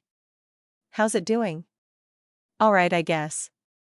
Kid said he was depositing your cut of the business into your account. After the Legion gets its slice, of course. Shaggy nodded as he fought the urge to check his credit balance. He didn't think the arcade would make him a millionaire. But having another revenue stream was bound to help.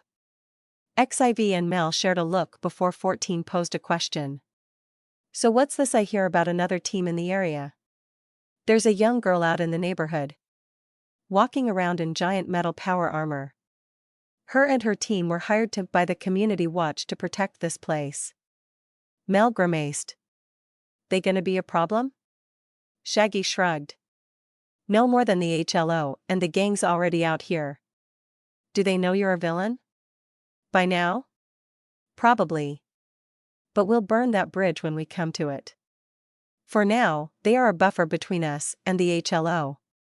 XIV nodded. They are vigilantes anyway. If the cops come busting in, they'll get wrapped up with us, too. Actually, Stanley said from a nearby table, drawing everyone's attention. They have a legitimate contract with the neighborhood. So they are on the right side of the law. How did they get that pushed through? All of our paperwork is being stopped. Shaggy asked. Stanley nodded. Yeah. Derek said they were having that issue, too. But then a few people from the community watch raised a stink at City Hall. It took some time, but once they got around the HLO, the city had to capitulate. Wait, you can do contract work as a soup? How does that work? XIV asked, but Stanley merely shrugged. You can ask Maven when we meet them. Shaggy said. I have a few questions of my own. Not the least of which is if they know I'm a villain yet. He waited to see if any of his pack knew the answer. But they all slowly shook their heads at him. Ephemera was mentally poking him, though. Clearly, she wanted to talk. But first, Shaggy had a question for Sybil. Since when do you have an auto shop? The blonde-headed woman snorted. I don't. At least not yet. Right now, it's more like a damn junkyard. But don't you remember, boss? You told me to build us a motor pool. Yes. A hidden motor pool we can pull cars from as needed. Not a full-on legitimate business that's going to draw attention. Oh, don't worry, boss. Will be far from legitimate. And this way, we can still have our motor pool and make some credits on the side. Shaggy rubbed his face. Didn't you pull those cars off the streets in our neighborhood? People are going to notice if their stolen cars are just parked in front of an auto shop. Sybil rolled her eyes. Boss, please. I'm smarter than that. With some of the guys' help, we've salvaged most of the cars. The plan is to take the best parts and build us some cars. I figure a sedan, a van, and a truck will work out just fine. Unfortunately, none of them will have the flight upgrades, but we can only work with what we have. We'd also be easier to track if we are on the sky lanes. Rita added. Sybil nodded gratefully at Rita and looked pleadingly at Shaggy. With a sigh, he nodded his head. Who knew? Maybe they'd get lucky, and Sybil would be a business genius. Ignoring the woman's fist pump of victory, Shaggy looked around. No one else seemed to have anything else to report, so he dismissed his pack and stood up. He hadn't figured out the source of the strange tension in the lackeys. But he figured Ephemera was about to tell him. She approached as Shaggy stood and walked toward the front door. But Mel and XIV joined them shortly after, drawing a glare from Ephemera. Shaggy waved his second in command down. They're fine. What's up, Ephemera? With a final glance at XVI and Mel, the pale woman leaned in. Tone has gone missing. Shaggy sighed as he felt a pain form in the center of his forehead. Our replacement spymaster? Ephemera nodded. Along with a few lackeys and some weapons. Shaggy bit his lip to stop himself from screaming. Once he was under control, he glanced around at all three women. XIV and Mel looked confused, but excited. While Ephemera looked angry and annoyed. Brain racing, Shaggy asked. How long ago was this, and what have we done to track them down? It was just this morning, and we've got a few lackeys out in the neighborhood, boss. But if I was Tone, I'd be long gone by now. Well, that's good, at least. We won't have to worry about his dumbass. If he played us, we'll keep an eye out to teach him a lesson. But I want our attention on this neighborhood for now. Ephemera nodded and then bit her lip in consternation. Shaggy could tell she wasn't done, so he prodded her mentally through their link. She sighed as she drew closer and whispered in his ear. We caught another one of our gang trying to skip out of the cave with our stuff. It took some persuading, but he told us he worked for Master Tone and that dash. Shaggy slapped his forehead hard. Okay. New plan, Effie. Please find Tone and bring him back. I imagine that's the reason for the general malaise around the cave today? Ephemera nodded and Shaggy rubbed his eyes. His headache had now become extremely prominent. Unaided by Shaggy, smacking himself. Okay then, I guess I am going to be dealing with this little moral issue. XIV, Mel, what do you two want to do? The two women shared a look and then glanced at Ephemera. The pale woman opened her mouth to say something scathing. But she quickly snapped it shut as Shaggy gave her a mental prod to be nice. Ephemera glared at him before she turned back to XIV and Mel. If you two think you can help, that would be wonderful. XIV and Mel smiled. That works for us. We're here to help and I can use some action after the dull shadow war of Undertown. No kidding. The three women left the deli and Shaggy slowly started walking back toward the maintenance tunnels. Vic and Stanley had taken Seacrest's place now.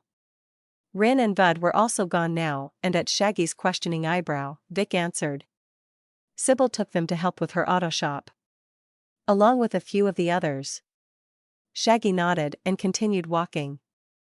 It was still light outside, and he didn't want to be seen. The angel somehow finding him was still a large worry in his mind. Not as much as their new morale problem, but he would handle that. He was going to be confined to the underground until the sun set. So what better time to mingle with the common rabble of the Legion? Maybe he'd even find a link to Tone, that bat-faced bastard. Shaggy eyed every lackey he walked past, occasionally checking their names against his lackey list. The Legion was still drawing from a large pool of lackeys. Most of whom were well above the median loyalty level of 50. Even as Shaggy got closer to their cave, he found that most of the lackeys working the tunnels were happy. Even the ones with a fear bonus didn't have loyalty that Shaggy thought he should worry about. But when he got back to the entrance of their cavern home, the sounds of magic and fighting reached his ears. With an annoyed growl, Shaggy dropped into a loping run. He shoved lackeys out of the way and zigzagged around the trees near the entrance. Off in the distance, he could see Levy's purple magic brighten the dark cave. Rita, Tom, and Seacrest were fighting as well, but none of them seemed to be in great danger. Shaggy cleared the tree line near his log cabin and looked around. Off toward the dormitories, Levy was throwing her magic at a retreating alien. Shaggy charged and curved around to meet the retreating attacker. The alien with tentacles for hair didn't even see him coming as Shaggy pounced upon them. He wrapped his arms around his wife's attacker and held them fast as they tumbled into the dirt. With a forceful squeeze, Shaggy broke the alien's arms and forced all the air from their body. He tossed the now screaming alien off of himself and went to stand just as Levy arrived. Her dark face was contorted into a sneer of angry and annoyance. Shaggy noticed she was favoring her right side and looked down. A silver dagger was jammed into her side, and she was holding it in place as she glared down at the alien. Levy gripped the handle of the weapon and yanked it free before Shaggy could stop her. But Levy calmly waved her hand over the injury, which hissed and steamed before healing slowly. Levy raised the dagger to her eyes and snorted. Pfft. Mage killer blade? Huh.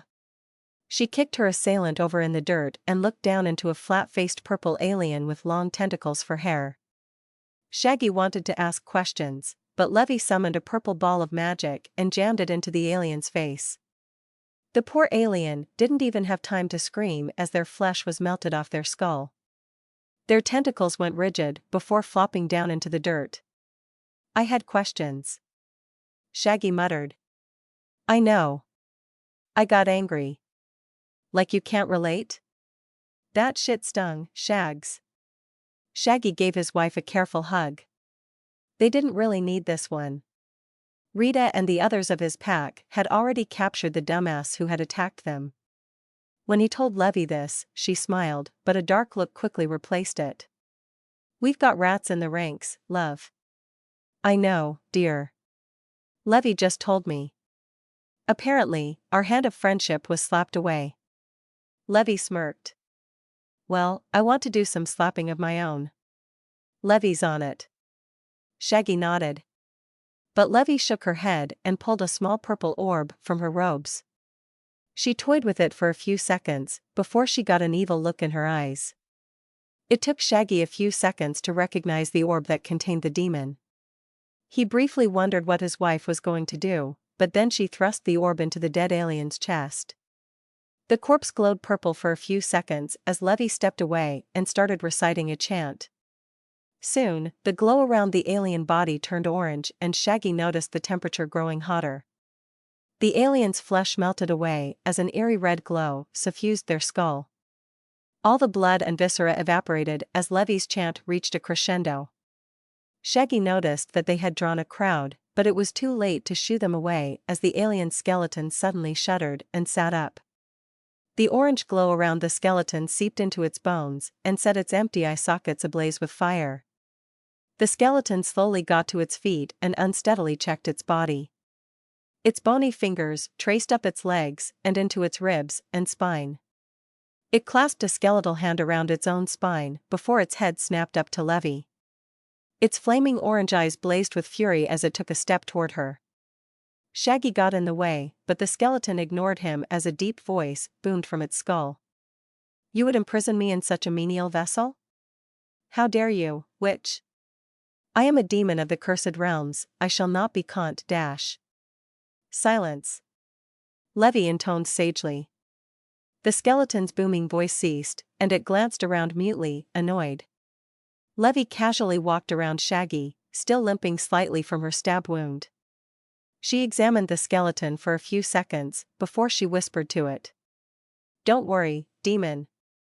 This is merely a transitional stage for you. This corpse has answers. Knock around in its head and find me the one called Tone. I need to know where he is. Levy waved a hand as the skeleton shuddered. The sound of someone taking a large breath filled the air as the skeleton's voice came back. Accursed witch. I am the demon. I don't care. Find me what I need and then we can talk, demon. Levy order. Shaggy blinked as he watched over everything. Rita and Seacross arrived, carrying 3 bodies between them. But Shaggy shook his head. He didn't think they were going to need them. The skeleton was twisting its skull left and right, as though looking for something. Soon the demon spoke again, this time more subservient. This body was to kill the wolf's love and then escape. The one called Tone promised riches and power to all that followed him. Few took up the offer. Levy nodded hurriedly. Yeah. Where is the bastard? He's escaped to the east. Toward the towers of steel and the false light of technology. He sits upon another's throne and plots to usurp their power. Less prose and more directions. Levy ordered. You human creatures are so confusing. Building monuments to the sky and sheltering within like a pack of rats. Looking down over the world as if you wished dominion over it. When in truth, such power would kill you. I code dash. Levy growled as she snapped a hand out. Fingers extended palm toward the ground. The skeleton yelped as its body fell away. Its orange glowing skull, the only part remaining, Levi snatched the skull from the air and turned its eyes toward hers. Since you have chosen to remain unhelpful, you shall show me the way. I would never. I shall not suffer. The skull's voice boomed indignantly before it was cut off again. Levi ignored the raging skull as she held it in her hand. Shaggy caught his wife's eyes and saw that she was still pissed. So he turned to Seacrass and waved the big lizard forward. Rita was busily slitting the throats of the other traitors as Shaggy waved Seacrass toward Levi. Go with Levi and handle this. Take Ephemera with you. I'm calling her back now. Turning to Levi, he added. 14 and Mel will probably want to go with you. I do too. Rita called. Shaggy turned toward his wife and saw her smiling. She used a belt to strap the skull to her hip and winced a bit as she grazed her stab wound. Sighing, Shaggy nodded at Rita. The older woman finished her gruesome work and then joined Seacrass and Levi. Shaggy wanted to go as well, but it was still daylight and judging by his wife's face, she wasn't waiting. So instead, he figured he'd hold down the home front. Stanley, Vic, and Tom were still here, and Sybil was nearby. He'd be able to keep himself busy until nightfall. Levi read his face and placed a gently hand on his cheek. The caress turned into a cheeky pinch as she laughed. Maybe next time, don't get arrested. Follow your own advice, love. You're heading straight toward downtown. There are a ton of registered soups down there. Be careful and be quick, yeah? I'll be fine. I'll have half your pack with me. Be careful with them, too. Levi wrapped her long arms around his head and smiled. She gave him a quick peck and then hurried off, still wincing. Seacrass rushed after her as Rita stopped by to pat him on the shoulder. She'll be fine, boss. We all will. Shaggy nodded. I know. It's me that's going to die of boredom. He nodded toward the dead bodies of the ones that had attacked her, Seacrass, and Tom. Think that's the end of them? Rita shrugged. I'd wager so. If they had more, they would have hit us with more. But you be careful too. Shaggy waved her off. Rita ran off to follow Levi as Shaggy looked around at the crowd of people just staring at him. They had all seen and heard what was going on. But now they seemed to look at him for orders.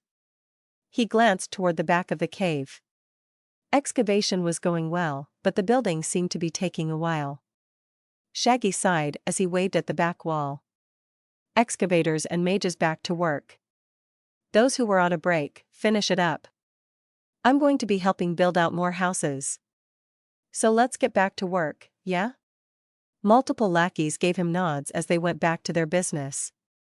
Some went to the dormitory, while others walked back to the eastern wall. He noticed several robots in the distance still trudging away. Wondering if he could order more from the Legion, Shaggy made a beeline for the cave's terminal. Sure, he could probably build new houses with his hands. But why bother when he could have the system do it? Trying not to think about the fun adventure Levi and his pack were having, Shaggy doubled his pace. The sooner he got to work, the sooner it would be night. The sooner it was night, the sooner he could get out of the dark cave and finally go on another patrol. From above, a feeling of elation hit Shaggy. Ephemera had already met Levi and the pale woman was excited to find and get Tone. Ignore it, Shaggy. He told himself as he rounded the terminal. They're just going to look for one traitor downtown. How exciting could it be? Shaggy glared at the terminal menu. It didn't change the readouts, but it made him feel better. The forest wasn't producing nearly enough trees to meet demand. Even with the accelerated growth spell his wife had used. A team of NPC mages kept the forest in robust shape. But the wood was being carved up and sent through the portal to Undertown almost as fast as they produced it. Their cave kept a small piece of the shipments. But it wasn't nearly enough for the system to build houses. At least fully wooden ones. They had a surplus of metal from Undertown, but Shaggy wasn't too keen on making shacks for the lackeys. They were already giving him the stink eye. Word of mouth was going around, and morale was declining. Mostly because they were a group of thugs and gangsters building houses. Shaggy thought it made sense that some of them would go a little stir-crazy. Stanley and Seacrass had been great with giving the resting lackeys a source of entertainment. But they needed something more. Shaggy was starting to think about letting some guys out at night to get up to shenanigans. But then he remembered Maven and her crew. The last thing he needed was for them to nab or kill a few of his people. Judging from the looks he was getting, though, he needed to do something. The lackeys needed some kind of outlet. After setting the system and bots to start building houses, Shaggy closed out the terminal. He slipped out of his house and toward the exit tunnel, careful to avoid direct contact with any of the lackeys. He wasn't avoiding them, but he made it clear he wasn't taking requests or hearing grievances. It was when he was in the maintenance tunnels when another idea hit him. Have these tunnels been scouted out? A random alien lackey heard him and glanced up. The big woman was helping to move some boxes down the hall. She squinted at him, eyes almost screaming that she was trying to work out who he was. When it occurred to the big woman, her mouth opened in an O shape and she quickly started speaking. I don't know, sir. But I can find out. I think someone sent a magic team to seal doors. Shaggy raised a hand at the speed of the woman's words and nodded. All right, that's fine. When you're done, get a team together and find out how far out these tunnels go. Start with the north and south tunnels. Don't go down the east one, that leads to downtown. In fact, get some people and seal the east tunnels up. The alien woman nodded hurriedly at his words and almost dropped her box. Once she got a hold of herself, she rushed past him and back down the tunnel to the cave. Shaggy had more to say, but the woman was long gone. Shaking his head, Shaggy rushed back up and into the deli. Franklin was at a counter in the kitchen, carefully slicing up large chunks of meat. He gave Shaggy a head bop of acknowledgement, but kept to his work. Shaggy returned the nod and rounded the corner to the front of the deli. Stanley and Vic were seated at the table in an awkward silence. Vic was smoking a cigarette as Stanley drummed his fingers on the table. Shaggy drug out a seat and sat down with a sigh. Big sigh, boss. Vic said. Trouble? Not really. The organization is pretty much on autopilot right now. We still have to clear out space for more lackeys. But we don't have the resources to start building out dorms for them. I've gotten the ball rolling. Now all I can do is play the waiting game. Vic nodded as he blew out a plume of smoke. Stanley winced at the smell and turned to Shaggy. That's part of it, boss. But we can feel something deeper in there. What's the trouble? Shaggy grinned at the boy. The teen was sitting ramrod straight and shooting glances at Vic as if expecting approval. It's the grunts. Shaggy sighed. They are getting a little stir-crazy down in the cave. They need some playtime. You and Seacrass putting them through their paces with training was helping. But I think the boys need to get out. They get out. We let them do supply runs and they get regular visits to Undertown. Vic offered, looking out the deli's window. Oh, come on, Vic. You know that's not enough. These are criminals and we've got them doing scout work. They need to stretch their legs. Them or you, boss? Yes. Stanley's veneer of professionalism broke as he chuckled at Shaggy's answer. Catching himself, the kid covered his mouth and turned his head. Both pack members were looking out the front window as Shaggy nearly whined between them. It hadn't even been that long since he had logged in, but he was already getting bored.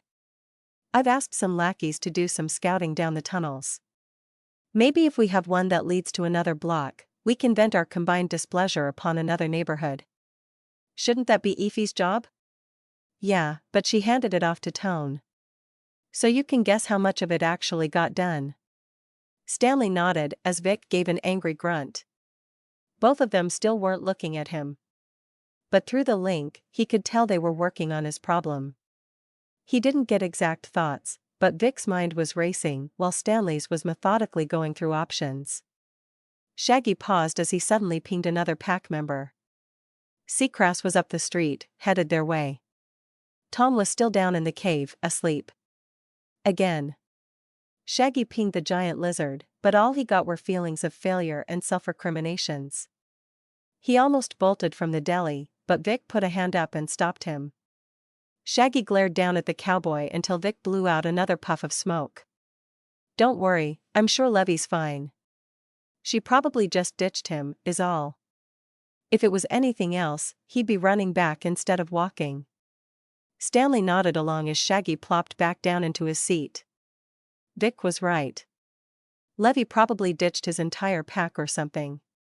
Or sent Seacrest back because he was too noticeable. Calming himself, Shaggy sat and waited for his pack mate to report. It took a few more minutes, but soon the giant green alien was ducking his way through the door, a chagrined expression on his face. Shaggy tilted his head in question and Seacrest cleared his throat. "Ahem. They have initiated the girls' night protocol." "Do what?" Shaggy asked, caught off guard. "Sybil and Ephemera have declared they're outing a girls' night. Therefore, I was sent back." "Sybil? I thought she was at her auto shop. Did Levy stop there on the way to downtown?" The big lizard nodded glumly and Shaggy pieced things together. Meanwhile, Stanley scratched his head. "But it's the middle of the afternoon?" "It's not literal, kid. Sybil probably wanted to do some fighting and found the nearest excuse to dump Seacrest." "Should we go back them up, boss?" Shaggy shook his head. "Nah. Between Sybil, Rita, and Ephemera, that group is already dangerous. Then you add in Levy, XIV, and Mel? Shit, Tone won't know what hit him. Besides, having Seacrest back helps us, anyway?" "It does? That's what you think." Stanley muttered, but he got up from his seat. But, again, Vic put a stop to things. "Boss, why don't we use these two for that other project you were mentioning?" Shaggy racked his brain for a few moments until it hit him. "The tunnels?" Vic nodded. "Yeah, we attach some boys to Stanley and Seacrest and send them north and south. We know what's to the east, and the west is still wild bunch turf, if I remember right. So we can get the grunts to burn off some steam and maybe find some prime crime spots along the way." "I like it. But neither of you push too far. I'll take a team and head west, though." "Vic, you're right, that's wild bunch turf, but that just means we have to be vigilant. I don't want anyone to get the drop on us from below." "Yeah. Wouldn't that suck?" a childish voice said from the door. All four of them turned toward the door. Shaggy, Vic, and Stanley leapt to their feet as Seacrest whirled around and hissed. Vic had his rifle halfway to his shoulder and Stanley was going silver when Shaggy recognized the intruder. The small teenage girl was grinning like a madwoman as Holly adjusted her glasses at her side. Just behind them was Fawn and Trevor grimacing as they stepped through the deli's front door. Shaggy could see Maven's power armor just outside the store as the young girl waltzed right up to their table. Unbothered by Seacrest growling and Vic's rifle. Shaggy sighed. "Not a smart move to go scaring innocent business owners like that, kiddo. Especially in this neighborhood." Maven snorted. "Pfft. Please, I scraped the forums for info on you. You're practically famous, or should I say infamous?" Shaggy sat down and gave his pack a mental order to pull back to the deli counter. Stanley and Vic slow-walked backwards. But Seacrest wasn't budging. Guessing at the lizard alien's thoughts, Shaggy decided it was fine and had Seacrest stand at his shoulder. Maven's own people took up positions as well. Fawn clung to the leftmost wall and stood there glaring at him. Trevor sat at another table and placed a metal baseball bat on top of it. Holly stayed by the front door, her tablet still in her hands. Maven took a seat across from Shaggy and looked down at the empty table. Quirking a blonde eyebrow, she asked. "No food?" Shaggy smirked. "How about we see how this conversation goes before I feed you, Rugrat?" Trevor leapt from his sit, baseball bat in hand. But Maven put a hand up as Shaggy heard the whine of Vic's rifle. Maven glanced past Shaggy's shoulder. That's one of the troopers' rifles. Been requisitioning things already, huh? Hey, we are in a guerrilla war. We have to procure equipment where we can. Thankfully, the troops in white were very generous with what they had. Maven and Shaggy annoyed the clatter of Trevor, throwing his bat back on the table as the angry youth sat down. Maven studied Shaggy's face before she asked, "What's your goal here?" "You're a villain. A pretty well-known one after the COG raid. But now you're found in some shitty neighborhood in West Austin? What's going on here?" Shaggy shrugged. "Just looking to make some cash and lying low. Nothing to see here." Maven nodded slowly and seemed to think on his words. Shaggy noticed a tiny expansion of the girl's iris, like she was surprised, but nothing more. Behind her, Holly tapped on her tablet. Noticing his gaze, Maven asked for something else. "So you have no plans to take over this neighborhood from its rightful owners?" "What would you do if I did?" Shaggy smiled, expecting Trevor to leap up again. But he was mistaken. It was Forn this time. The snake woman coiled her legs and leapt at him, slim black nails growing from her fingertips. Seacrest stuck a meaty arm out and caught the woman by the torso. But she remained undaunted as she wrapped around Seacrest's arm and tried to bend it. Seacrest gave a grunt and used his other hand to pry the snake woman off his forearm and tossed her toward the door. Shaggy caught Holly's shocked expression as Forn scrabbled to her feet. "Shit, Maven. The lizard's a tank." Forn hissed, a forked tongue sticking out between her lips as she spoke. Maven nodded as she stared at Seacrest. "We knew that, Forn. He's a werewolf with a pack, remember? His pack is estimated to be super level themselves. And that was before the COG stuff. We don't know what they are like now." Shaggy felt some pride as he basked in the awesomeness of his pack. But Holly, tapping at her tablet again, drew his attention. Maven again spun to look at him, but Shaggy was still looking at Holly. A displacement in the air near her was the only sign he had before he blinked and spotted Tom. The thin man grinned and ripped the tablet from the woman's hand. Holly blinked in shock, but it was too late. Tom threw her tablet to Shaggy and dashed away. Shaggy caught the tablet and studied it as a minor scuffle erupted in the deli. Trevor bolted for Tom, but Vic shot the teen in the shoulder. Forn jumped for Shaggy again, but this time Seacrest and Stanley caught the snake woman and slammed her to the floor. Holly crouched near the front and tried to make herself a smaller target. Maven sat at the table, a small frown on her face. Shaggy grunted as he read over the tablet. With a few quick swipes, the Maven hologram was dismissed, and he looked at the other readouts on the tablet surface. Somehow the device was getting his heartbeat, heat signature, and pupil dilation and displaying it. On the right-hand side of the screen was a chat box with a series of questions, all of which Maven had been asking him. He waggled the device as he stared out the window at the armored suit. This was tricky, but not exactly a nice way to have a conversation. The tablet in his hands blinked, and Maven's face appeared. Behind her, he could see the suit's interior. She was wearing her normal pilot's suit and a frown. "You are a known criminal in the game. Few are as nice as you. Most have tried to kill us outright." Shaggy nodded. "That's fair. But how about you step out of that suit and we have a productive conversation?" Maven bit her lip worriedly. "If I say no, are you going to frag my friends?" "Hey, I'm a villain, not an asshole. As far as I'm concerned, my ventures in this neighborhood are completely legitimate. Which means my people and your team aren't enemies." "What about other neighborhoods?" Maven asked. Shaggy smiled and shrugged his shoulders. "Does your contract extend to other neighborhoods? I mean, you guys are vigilantes. Which isn't much better than villains in Austin. So why concern yourself with them?" "He's got a point, Mav," Holly said, getting to her feet. "Rico. You're supposed to be on my side." Shaggy blinked as he looked at the woman who he had been told was named Holly. The woman blushed as she waved him off. IRL stuff. It's rude to ask about it. Shaggy nodded, but Maven spilled the beans, anyway. Her last name is Federico. So I call her Rico. It's much cooler than Holly, right? Shaggy let out a sigh as Holly rushed toward the tablet, a red blush filling her face.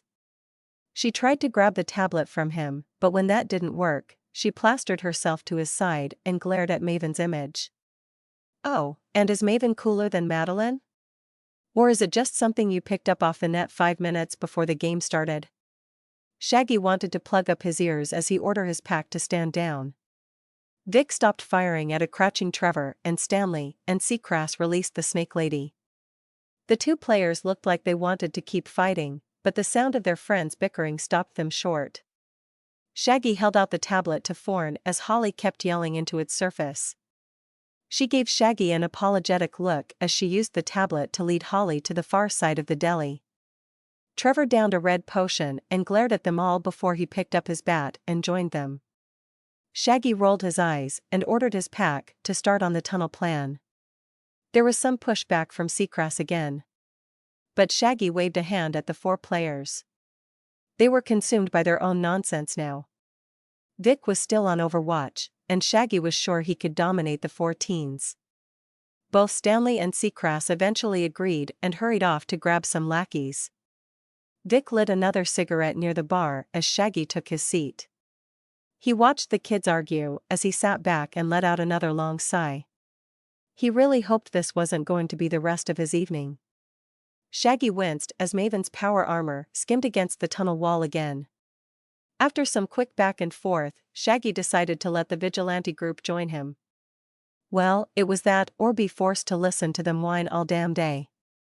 Maven and Holly were experts at bickering about nothing. The pair had no problem with standing in the middle of the deli and yakking until the cows came home. Thorn and Trevor seemed used to the back and forth, so they both found seats and settled in. But Shaggy wasn't having that. He ordered the kids to get out, so he could get back to work. But through some weird negotiation jujitsu, Maven talked their way down into the tunnels. Shaggy grit his teeth as the armored suit hit a pipe on the wall. Holly had offered him credits and information in exchange for a ride along. Their neighborhood was shockingly quiet in the afternoon. So the kids were bored. But a few thousand credits and a favor was quickly becoming too low a price. As they trudged westward under the city, Shaggy grit his teeth and ignored the loud whirring and crashing of Maven's suit. Instead, he focused on what he was going to have the damn kids do. Like hunt down that tiger shifter and try to cut off his tail. Or maybe roam into the HLO headquarters and shoot up the place. Shaggy grinned to himself at the thought, but a loud screech of metal breaking filled the tunnel. Gripping his ears, he spun around to see Maven's bulky armor had reached out a hand to steady itself and bent some kind of steam pipe along the wall. Shaggy growled. Seriously, you couldn't have made that thing smaller? Holly looked up from her tablet as Maven disentangled herself from the wall. Thorn and Trevor chuckled and shot Holly a few looks. I worked with what we had. Maven wanted a suit of power armor. But once she had it, she's refused to let me innovate on the design. I have come up with multiple copies of slimmer suits, bigger suits, and even dash. Yeah. Maven complained. This one is more than enough. It's not my fault they built these tunnels so small. Aren't there aliens just as big as my armor? This is discrimination against the large, that's what it is. Shaggy rolled his eyes and turned back. They had only been traveling for 30 minutes and already Shaggy was ready to risk the surface. But he hadn't told the Brat Brigade about his legal troubles. Instead, he told them they were mapping out the tunnel system. Maven and the others seemed mollified, but Holly had a constant suspicious look on her face. Shaggy would bet that the young engineer was the reason Maven and the rest were still alive. Not for the first time, Shaggy spotted a door leading out of the tunnel. But just like the few others he had seen, there was a large yellow sign on the door. It read the same as the others, indefinitely closed. Shaggy tried the door a few times and then nodded to himself. Sturdy and reinforced, just like the others. He was sure there were magical protections in place too, but he didn't know how to test them. "Can I break this one down?" Maven's modulated voice said. Shaggy groaned and rolled his eyes. "No. I'm verifying that our tunnels are safe. Not creating backdoors to my deli." "What about that giant hole in the wall we passed just under the deli?" Trevor asked. "You said that was a cobalt hole, right?" "It was. But we cleared it out. Now we are working on closing it up. Don't need any more surprises." "Says you." Thorn hissed. "I would love a surprise. This entire trip had been a bust. I was expecting some giant rats or something. But this underground field trip has been a waste of time, Holly." Maven's helmeted head nodded as her bulky frame moved away from the wall. Holly didn't even look up from her tablet. "Working with our fellow players in the area is bound to be a good thing. Not to mention that we are talking about the player that started and ended the cog raid. We are bound to trip up upon something great if we hang around." "Not really." Shaggy sighed. "I mean, I lucked into a lot of that. But that's how these games go, right? First you're just wandering around a giant open world and the next thing you know, you've saved the princess and been awarded a barony." Holly looked over the rim of her tablet. "Maybe. But rumor is you're still hiding secrets." "Who isn't? And what makes you think you're entitled to any of them?"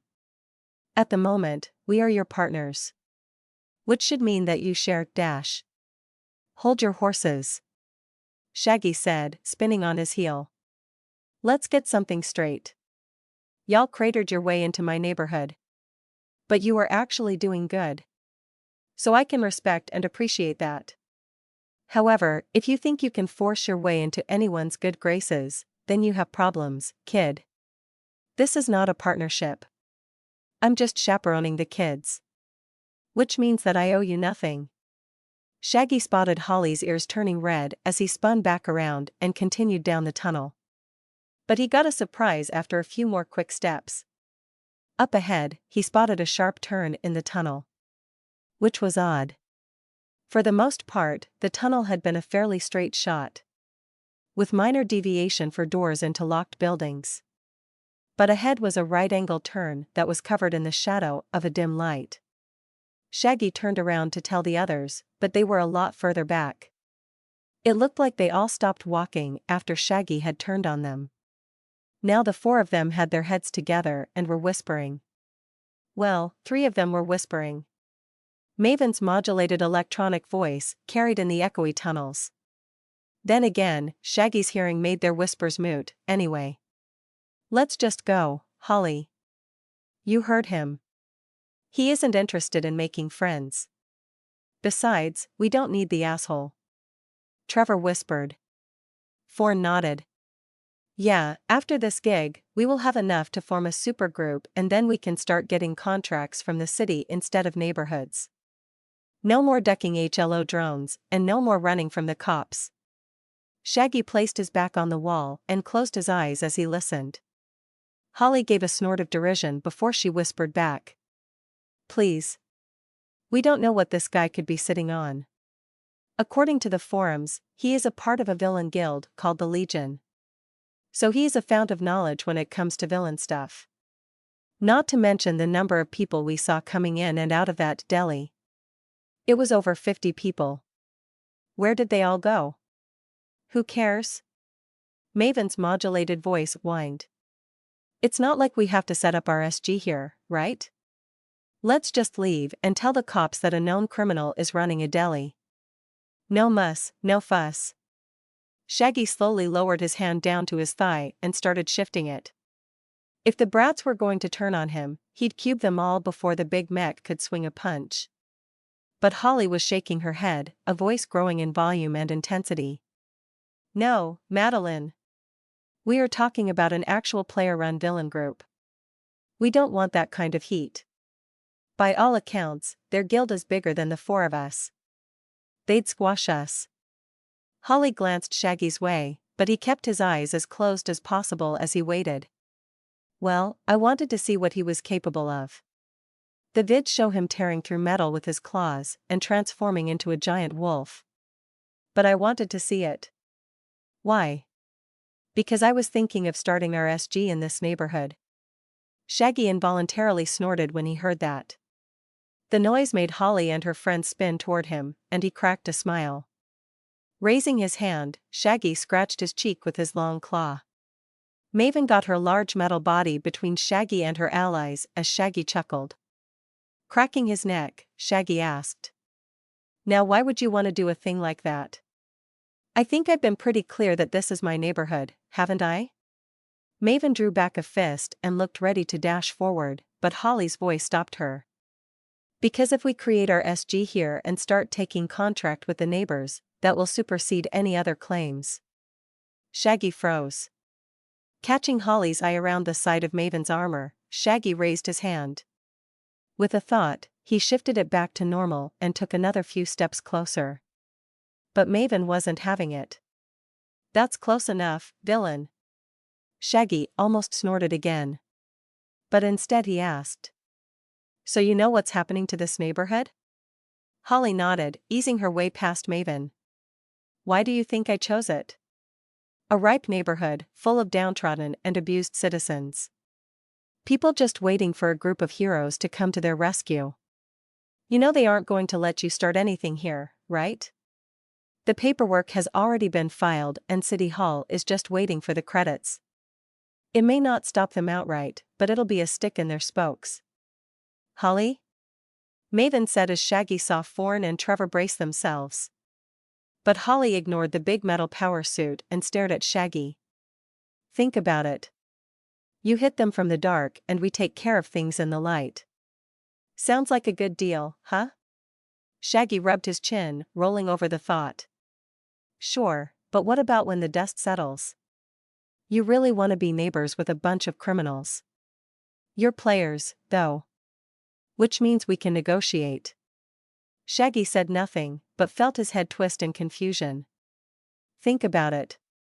An independent SG and criminal organization within blocks of each other. We could plan events, stage crimes, maybe even use each other's grunts to train." Shaggy could see the young girl visibly shake from excitement. He had to admit it was an interesting offer. But something about it rang hollow for him. As he tried to figure it out, Holly stepped forward, Maven and the other two close behind. "All we would need," Holly started, "is a few weeks to get our feet underneath us." Shaggy blinked as he thought he understood. "You want the Legion to run interference with other players and supers as you get your own guild up and running?" "Exactly. It's rough out there for young guilds in the cities. The bigger, more well-known ones are always eating or crushing us smaller guys. But if they thought this area was under Legion control. Rico. This is not what we wanted. I thought we were going to play this game, not engage in some weird pantomime with other players." Holly glanced at Shaggy before turning to her friend. "Maven, this is only for a start. Once we are as big as the Legion, we can actually start a guild war or something. But if we want to get started, we need protection. Who better to provide that than one of the most famous guilds right now?" All of a sudden, Shaggy felt really dirty at having listened to Holly's plan. It relied on his goodwill and eventually, the plan was to cast the Legion out. Shaggy wanted to say something, but Maven beat him to it. "That doesn't sound fun, Holly. Play fighting with friends until we grow strong enough to cast them aside? It just sounds wrong." Holly rubbed her forehead and pointed a straight hand up at Maven. "This is why you always lose at games. Dude, this is an online game. I don't think there's an actual winner." Trevor interrupted, but Forn smacked him on the arm and shook her head. Holly glared at the boy before turning back to Maven. "It doesn't have to be as dirty as you're making it out to be. We can all benefit from the arrangement and grow stronger by playing both sides." Shaggy understood what the young woman was saying. But it just didn't sound fun. He was about to say as much when the sound of stone scraping against stone echoed through the tunnel. But Maven's suit was stock still against the wall. Shaggy spun around and looked down the hallway. At the far end, where the tunnel turned, 3 weird-looking humanoids marched around the corner. The one in the lead froze as it looked up and spotted Shaggy. For his part, Shaggy stared back at the weird, octopus-headed man that was burbling at him. Just behind the octopus was a short hyena standing on both legs and a human man with gorilla arms. Comprehension dawned on Shaggy, and he was charging as the words left his mouth. Wild bunch. To his surprise, his own battle cry was met by the bunch's own. Shaggy. With a pounce, Shaggy was among them, his claws extended and buried in Octoman's neck. With a flick, he beheaded the beast man and turned to the others. The hyena man was faster, though, and he clamped his beast-like jaws on Shaggy's arm. Wincing, Shaggy curled his arm and slammed the hyena against the opposite wall. Shaggy heard the hyena's jaw snap as a hefty blow from ape arms made him stagger. Shaggy raked the claws of his left hand across the screaming hyena and turned to the ape. Both of the man's hairy arms slammed down onto Shaggy's shoulders and the tunnel floor cracked. Raising both claws, Shaggy ran them down the ape's arms, tearing through fur and flesh. The ape held in pain and recoiled around the corner. Shaggy chased the man and pounced on him. Claws up, Shaggy bore the larger man to the ground and slashed his claws into the bunch member's chest. The ape man twitched as Shaggy pulled away, his hands and shirt covered in blood. He quickly checked that the hyena and octopus were dead. Then he looked down the hall at his party. Maven was back in her suit while Thorn and Trevor cautiously moved forward. Shaggy saw no sign of Holly, though. But before he could ask, Thorn shot him a look that seemed to say, "Don't." So he didn't. Instead, he forced a smile on his face and said, "Well, it looks like our day is about to get way more exciting." He tried to add some pizzazz to his words, but Maven merely trudged along as Thorn followed glumly. Surprisingly, Trevor put a hand on Shaggy's shoulder. "Good try, dude." Shaggy sighed and hurried after the morose teens. All things considered, he was beginning to think he preferred the arguing kind instead. Shaggy kicked off the concrete wall and launched himself forward. He had to squeeze past Trevor and Maven, who were fighting in the hallway. Once he was clear, he shifted his hands into claws and slashed at the closest wild bunch thug. It was a bipedal possum or an alien equivalent. But his skin and fur were shredded under Shaggy's claws, just the same. A coyote man with a bestial snout launched himself at Shaggy. Mouth opened wide to wake a bite. Shaggy threw himself against the wall and held out a clawed hand. The animal man bit him down on his Shaggy's palm.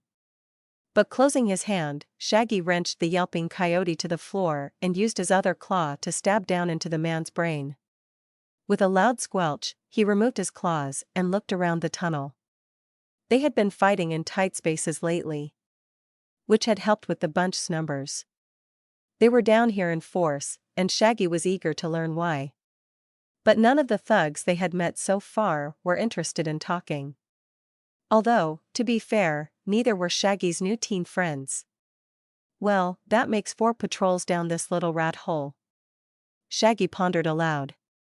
But Maven and Thorn simply finished looting as Trevor wiped off his metal bat. Ever since Holly had logged out, Maven had been operating on autopilot. Traveling down the tunnels, killing thugs, looting, and then moving on. Thorn wasn't any better. But at least she would say the odd word here and there. Surprisingly, it was Trevor that proved the most talkative. Although he turned taciturn a few times. Shaggy gathered that the 4 were obviously real-world friends, and that this was an argument they had before. According to Trevor, Holly was the type of person to do everything in the most efficient way possible. That included playing games. Maven would go along with this shortest path method of gaming for a while. But then declared that she wasn't having fun anymore. Holly would disagree, Maven would argue, and then one of them would stomp off. Then, anywhere from an hour to a day, the two would reconcile. Shaggy thought it all sounded like the most tiring thing ever. But what was he going to do? Fix a teenager's personal relationships for them? Hell no. That type of thing was reserved for adults with too much time on their hands. The teens would work it out eventually, maybe. Seriously, how long has it been? Shaggy whispered to Trevor. The boy snapped his fingers, and his bat disappeared. I don't know. Like, 30 minutes or something. But we can't set this thing to a clock. She'll snap out of it when she snaps out of it. Just. Shaggy raised an eyebrow as the young boy trailed off. Just don't be standing next to her when she snaps back. She can get kind of punchy. And with that metal suit of hers, she packs a hell of a punch. Shaggy nodded and followed after Maven and Forn. The tunnels weren't that diverse as they traveled below Austin's streets. Just gray walls and metal pipes carrying Lord knows what to God knows where. Although Shaggy could see where someone had dug into sections of the walls. It was like the tunnels beneath the blocks weren't originally connected. But someone had connected them. Judging from the lack of equipment on the bunch gangsters they had killed, Shaggy doubted it was the wild bunch coming for them. Someone had wanted some underground tunnels under Austin. But not too deep that they ventured toward undertown level though. So they simply connected the maintenance tunnels. But in order to do what? By now, Shaggy assumed that the HLO had nothing to do with this. They were a block away from their neighborhood and firmly cemented in bunch turf. Which meant he was poking another beehive while he was still getting stung. But he couldn't curtail his curiosity. Also, the angry teenage girl in power armor was stomping forward blindly. Shaggy smirked as he followed along behind the metal behemoth. She and Forn had silently placed themselves at the front and were a decent team. Forn was a wily and slippery player who could angle the enemies toward Maven. While Maven was a damn brute. Her fighting style reminded Shaggy of a child. Throwing haymakers until she was tired and then guarding while she gathered her breath. Luckily, Trevor was there with his bat. Shaggy wasn't sure, but he thought the boy was wielding a magic bat. Its constant disappearing and reappearing seemed to confirm that. But it also seemed to make the kid stronger and tougher. Whenever he was holding it, the boy could turn claws and knives away with his arms. Shaggy was beginning to think it was a packed weapon. A weapon in fantasy games that grew with the user. But he wasn't sure if that meant that Trevor was a mutant or a mage. Door. Forn said softly. Shaggy looked forward again and saw Maven and Forn standing silently by an open door. Which was odd, as most of the doors they passed had been magically sealed shut. Shaggy and Trevor hurried over and peered through the door. Another long corridor met their gaze, and Shaggy was about to ask for a course of action when Maven started moving. The big metal armor thudded down the new hallway, oblivious to the other members of her party. Forn sighed softly and followed along as Trevor gave Shaggy a shrug. Shaggy groaned to himself and passed through the open door. But an odd bit of color caught his eye. It was a white symbol on the faded red door. It looked recent and had clearly been drawn with chalk or something equivalent. Adjusting the door, Shaggy got a good look at the symbol and twisted his head in confusion. The symbol was a simple square, with 3 lines going from top to bottom within it. Shaggy stared at it for a few seconds until it clicked. It was a crude drawing of a cage. But what would the bunch be keeping in cages? Animals? Supplies. With another sigh, Shaggy let the door swing open again and followed the teens. They weren't that far ahead, and he'd be able to hear if there was trouble. So instead, he thought about his HLO and angel problems. The HLO was using the government and underhanded tactics to push people out of the neighborhood. The underhanded tactics were an easy fix. They just needed to bring those actions out into the light and show proof. Ruby was working on that, but Shaggy didn't want all his eggs in the cat basket. They needed proof themselves. But it couldn't come from Shaggy or anyone associated with him. That would taint the whole thing. Finding evidence of the HLO's involvement and then handing off the proof to Derek's neighborhood watch seemed like the best bet. Meanwhile, Shaggy had an angel problem. He'd circumvented their tracking software. Which meant they were probably out looking for him. But Levy had said that angels and demons can't operate in this realm without following proper procedure. So he probably didn't have to worry about an actual angel. At least not yet. It was more likely that some government stooge would be sent out to locate him and find out why he'd gone rogue. Shaggy was expecting light jail time and a heavy fine for subverting the police or something. He was going to have to keep himself underground for as long as possible. Which was fine. The nature of being a criminal meant people would be looking for you. Noise from ahead made Shaggy look up from his musings. He'd been walking on autopilot for a while. Which is why he hadn't noticed the noise or the stench. The hallway ended in a well-lit room. It was a decent-sized room, about the size of a hotel lobby, and it was packed full of machines and cages. On the right-hand side, Shaggy could see 4 large cages filled with animals. To the left were the machines, whirring away and spinning, and against the far left-hand wall was a row of 6 gurneys, each holding a human or alien. A few wild bunch guards patrolled the large floor between the 2 areas. "They're experimenting on them," Thorne whispered, horrified. Her voice seemed to be the starting gun for Maven to charge into the room. Shaggy grimaced as the girl's modulated voice roared as she charged the nearest guard patrol. Thorne and Trevor followed their friend as Shaggy sauntered behind them. He wasn't sure what the bunch were doing here, but he was going to find out. Information was power, after all. As Maven and her friends battled the guards, Shaggy hugged the left wall and snuck toward the pretty whirring machines. But nothing seemed to have a terminal or a readout of any kind. The machines were just spitting out reams of data and information that Shaggy couldn't make sense of. Luckily, Shaggy spotted someone who looked like they had the answers. It was a Medusa-like woman in a white lab coat. She was crouched behind one of the machines near the gurneys. The snakes in her hair were hissing wildly, and it looked like they were trying to escape her head. Grinning to himself, Shaggy pounced over. He landed heavily beside the woman and was about to start aggressively questioning her. But one of the bodies on the gurney caught his eye. It was a human woman. She was wriggling in what looked like pain. Something purple writhed along her skin and Shaggy peered closer until he saw what it was. With a mental groan, Shaggy ran past the scientist and shouted at Maven and the others. They were still knocking the shit out of the bunch goons. "Stop!" Shaggy shouted, raising his hands and waving. Trevor and Thorne pulled back while the bunch guards glowered at him.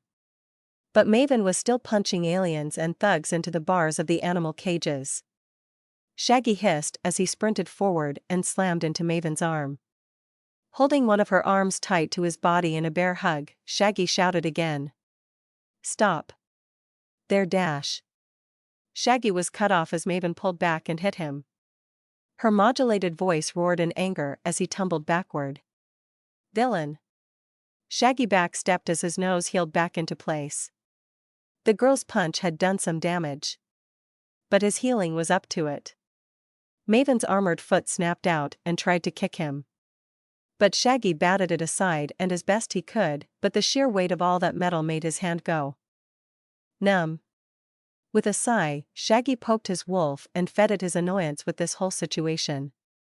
Sure, he'd been looking to blow off steam and maybe kill some bunch bastards. But now he was dealing with teenage nonsense again. They're curing them. Maven struggled in his grasp and Shaggy was surprised to find that even in his man-beast form, he had to focus. Maven's power armor was pretty damn powerful. Although it was steaming and hissing wildly as Maven thrashed in his grip. Eventually, his words seemed to register with the angry teen and she stopped thrashing about.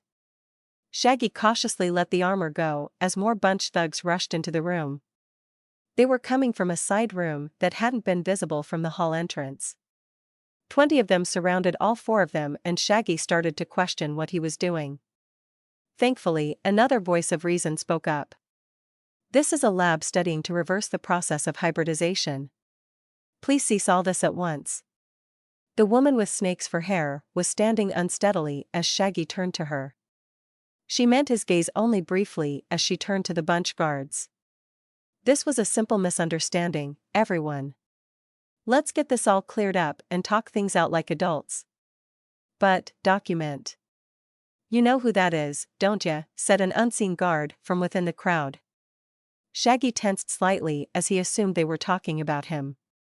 but the Gorgon merely blew out a breath. Yes, and I don't care. My duty is to my patients. If y'all want to have it out, do it outside. Shaggy rolled his eyes and released his transformation. The tension was draining from the room quickly. So he decided to just ride this out. Thorn and Trevor pulled closer to Maven as she got down off her armor. Shaggy turned to the doctor and smiled. Looks like we'll be staying for a bit. No epic battles, for now at least. The Gorgon glared at him but said nothing else. Shaggy shrugged his shoulder and sighed. Maven was still glaring around the room. But no one was paying attention to her. All eyes were on Shaggy, and he could feel his wolf howl at the attention.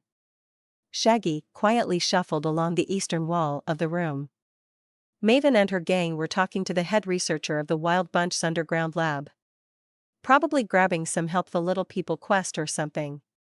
But he wanted nothing to do with this. He was surrounded by a bunch of bunch thugs, and he really didn't feel like fighting his way out.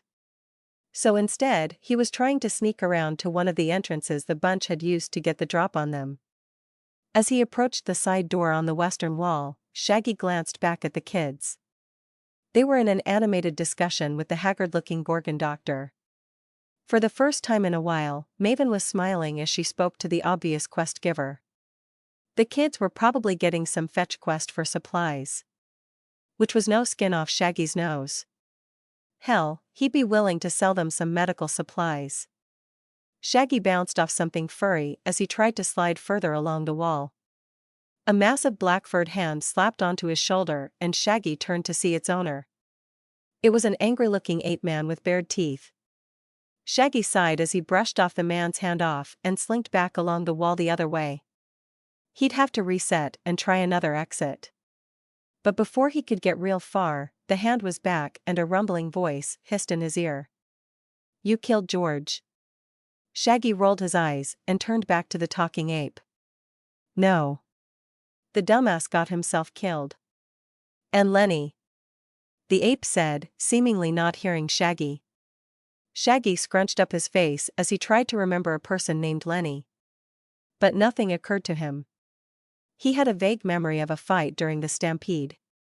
Before he could recall any details, though, a massive fist slammed into the side of his head and sent him reeling into the wall. Shaggy reacted on instinct and pushed off the wall with his hands and spun, fist raised. The ape was rearing back for another punch when Shaggy spun on him and slammed his smaller hand into the ape's flat face. A loud crack resounded in the lab and the ape's head twisted sideways at an unnatural angle. Shaggy winced as he watched the ape-man's body go limp and fall into a heap. Eyes and heads were turning his way as Shaggy sighed loudly. Wringing out his fist, he glanced around to see everyone looking at him. Little disagreement. Nothing to see here. Shaggy tried. No one turned away as the doctor seemed to sense the tension in the room. She addressed Shaggy while looking around worriedly. I told you if you want to fight, you'll have to take it outside. Sorry. But he didn't give me a choice. I was just leaving, though. Shaggy turned toward the western door and quickly rushed through. The rush of guards had left the door open when they entered the lab. So Shaggy quickly passed through even as thugs and the doctor shouted at him to stop. He came to a halt just inside the door and swore. It wasn't an exit. It was a bunk room with cages? A slim hand grabbed his shoulder and tried to yank him back out the door. But Shaggy wrenched his shoulder back and moved closer to the far back corner. 3 cages sat on either side of the room, cast in dark shadows.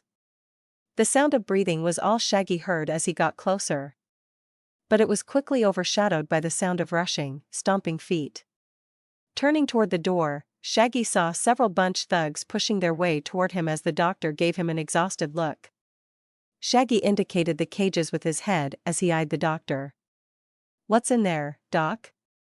But the Gorgon woman remained quiet as 2 hybrid thugs came at him. Shaggy dodged the snake lady's grab as he grabbed the dog-human wrist. With a jerk, he brought the dog to his knees and glared at the snake while growing out his claws. The room became tense as more bunch thugs pushed their way in beside the doctor.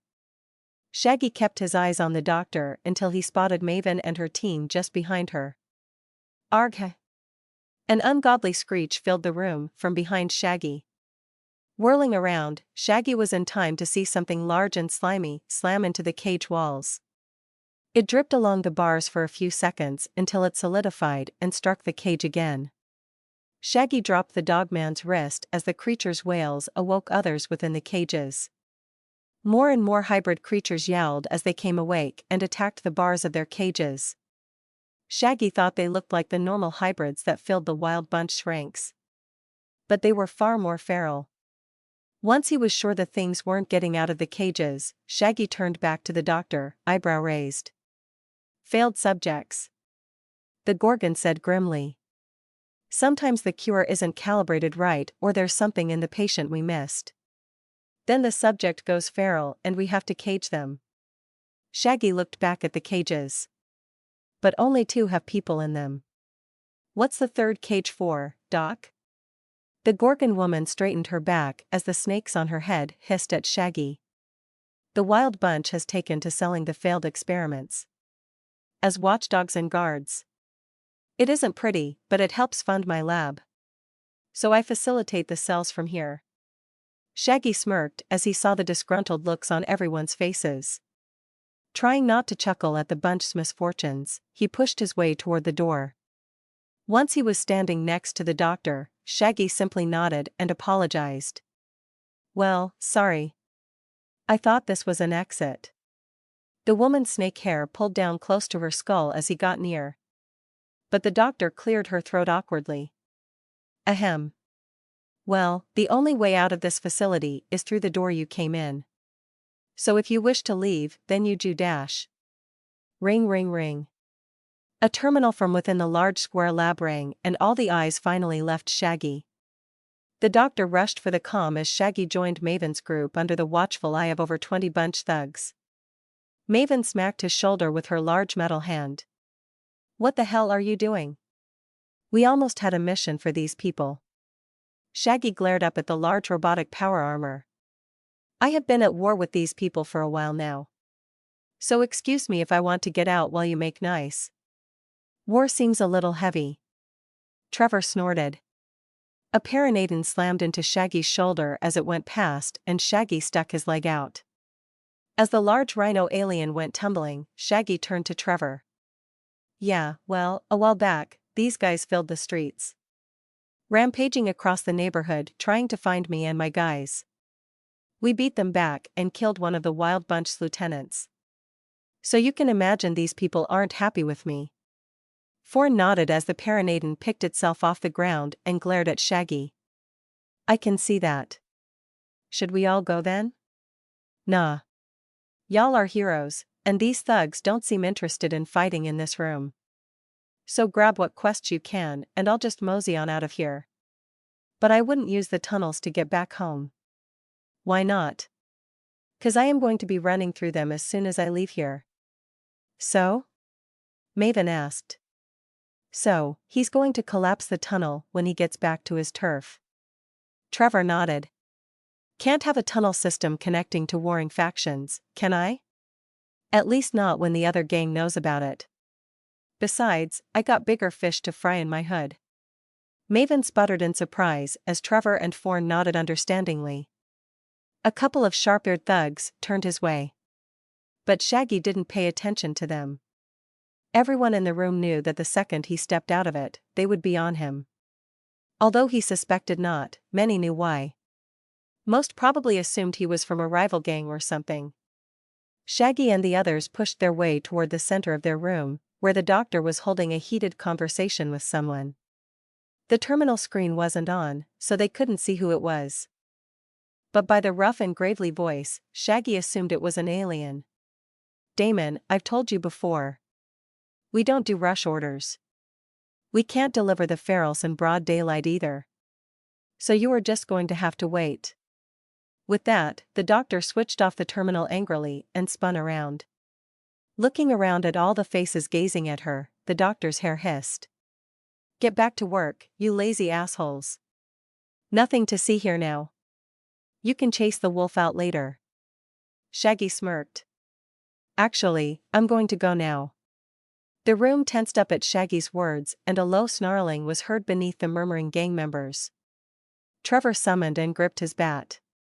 But Shaggy shook his head and waved the kid down. Nah, y'all relax with your new friend. I'll meet you back at the deli. Fawn snapped her eyes at Shaggy and looked worried. But he snorted. Don't worry. I'm sure the wild bunch knows exactly where my people are. We beat the shit out of them on our doorstep last time. And we'll do it again. Shaggy spun as he shouted at the room. The various hybrids growled and howled at him as he started for the door.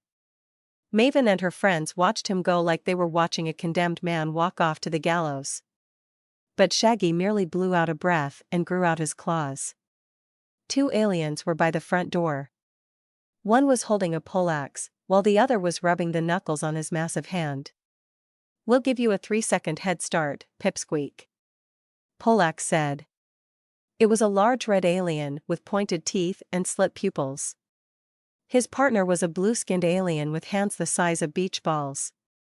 Shaggy snorted as he took in the red and blue pair. Sure. Thank you so much for that. Shaggy shouted as he launched himself at the red alien. Caught off guard, the alien didn't get his poleaxe up in time, and Shaggy sailed past him. His claws raked across the red guy's throat, and Shaggy pulled them through the skin as he sailed through the exit. Without looking back, Shaggy rolled down the hall and popped up to his feet at a run. Shouts and screams came from behind him as the bunch gave chase. Shaggy ran to the first turn in the maintenance tunnel and spun around. The tunnel behind him was full of hybrids and aliens, all screaming for his head. But thankfully, there was only enough room for them to come at him 2 at a time. With the corner, Shaggy was hoping to bunch them up, giving him enough time to slice into a few before he ran again. The blue alien was the first one on him. His enormous fists were raised and Shaggy had to backstep to get around them. The alien did a weird double punch forward thing as Shaggy dodged back and then jumped. Shaggy brought his claws down on the large blue fists and yanked them out. Several of the blue alien's fingers hit the ground as he fell away scream. A hyena hybrid jumped around the screaming alien and tried to claw Shaggy's face. But Shaggy let the hit land and kicked out, sending both the blue alien and the hyena into their friends. Bodies piled onto the ground as more freaks fell over each other. Shaggy blindly swiped at the few bodies he could reach and then turned to run off again. Swearing and shouts filled the tunnels.